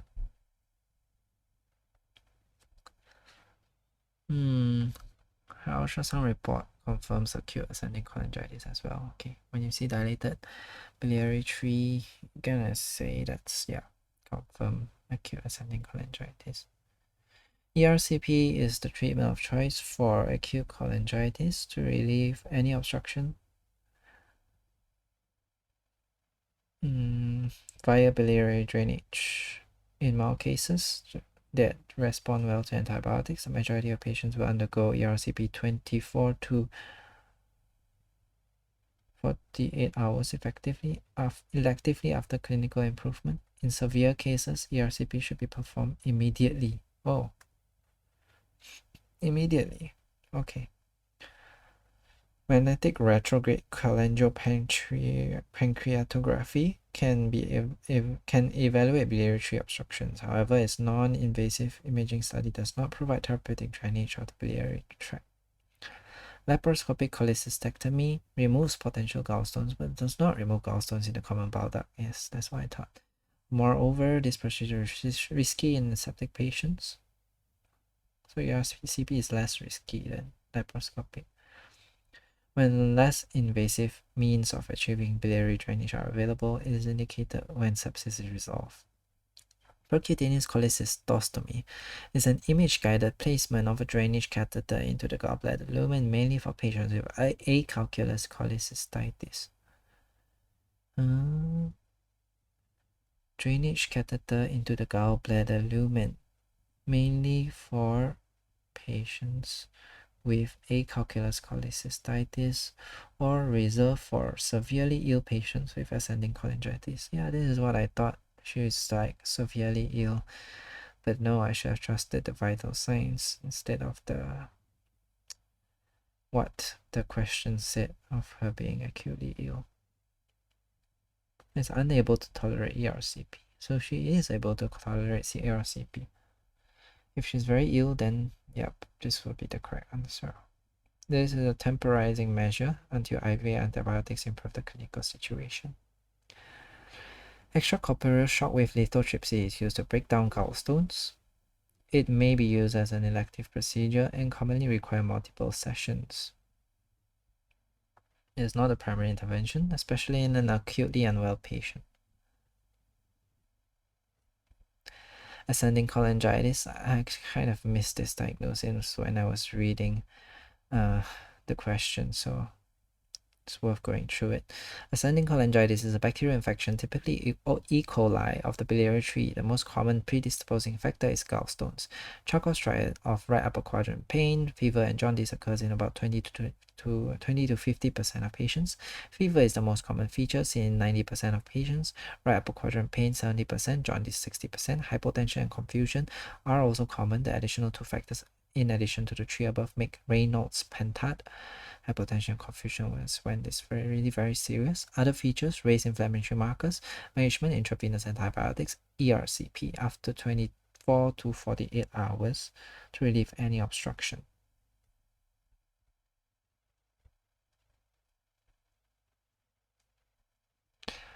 It's a bit contradictory, you know. Over here it says in severe cases ERCP should be performed immediately, and then over here it says if unable to tolerate ERCP, which is very severe cases. This is a temporizing measure. Where do they put the stent? Let's look at the picture. Just want to know what they're doing. So it just drains out from here, is it?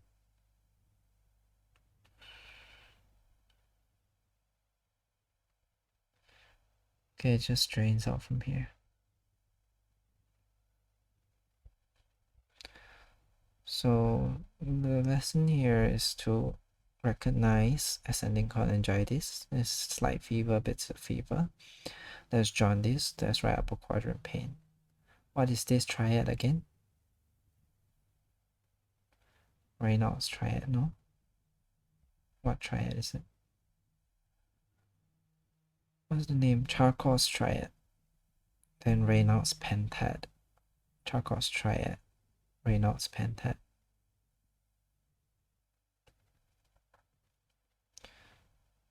And main treatment is ERCP and antibiotics. Okay. Okay. I'm hungry. I'll go grab dinner. Thanks for staying with me so far.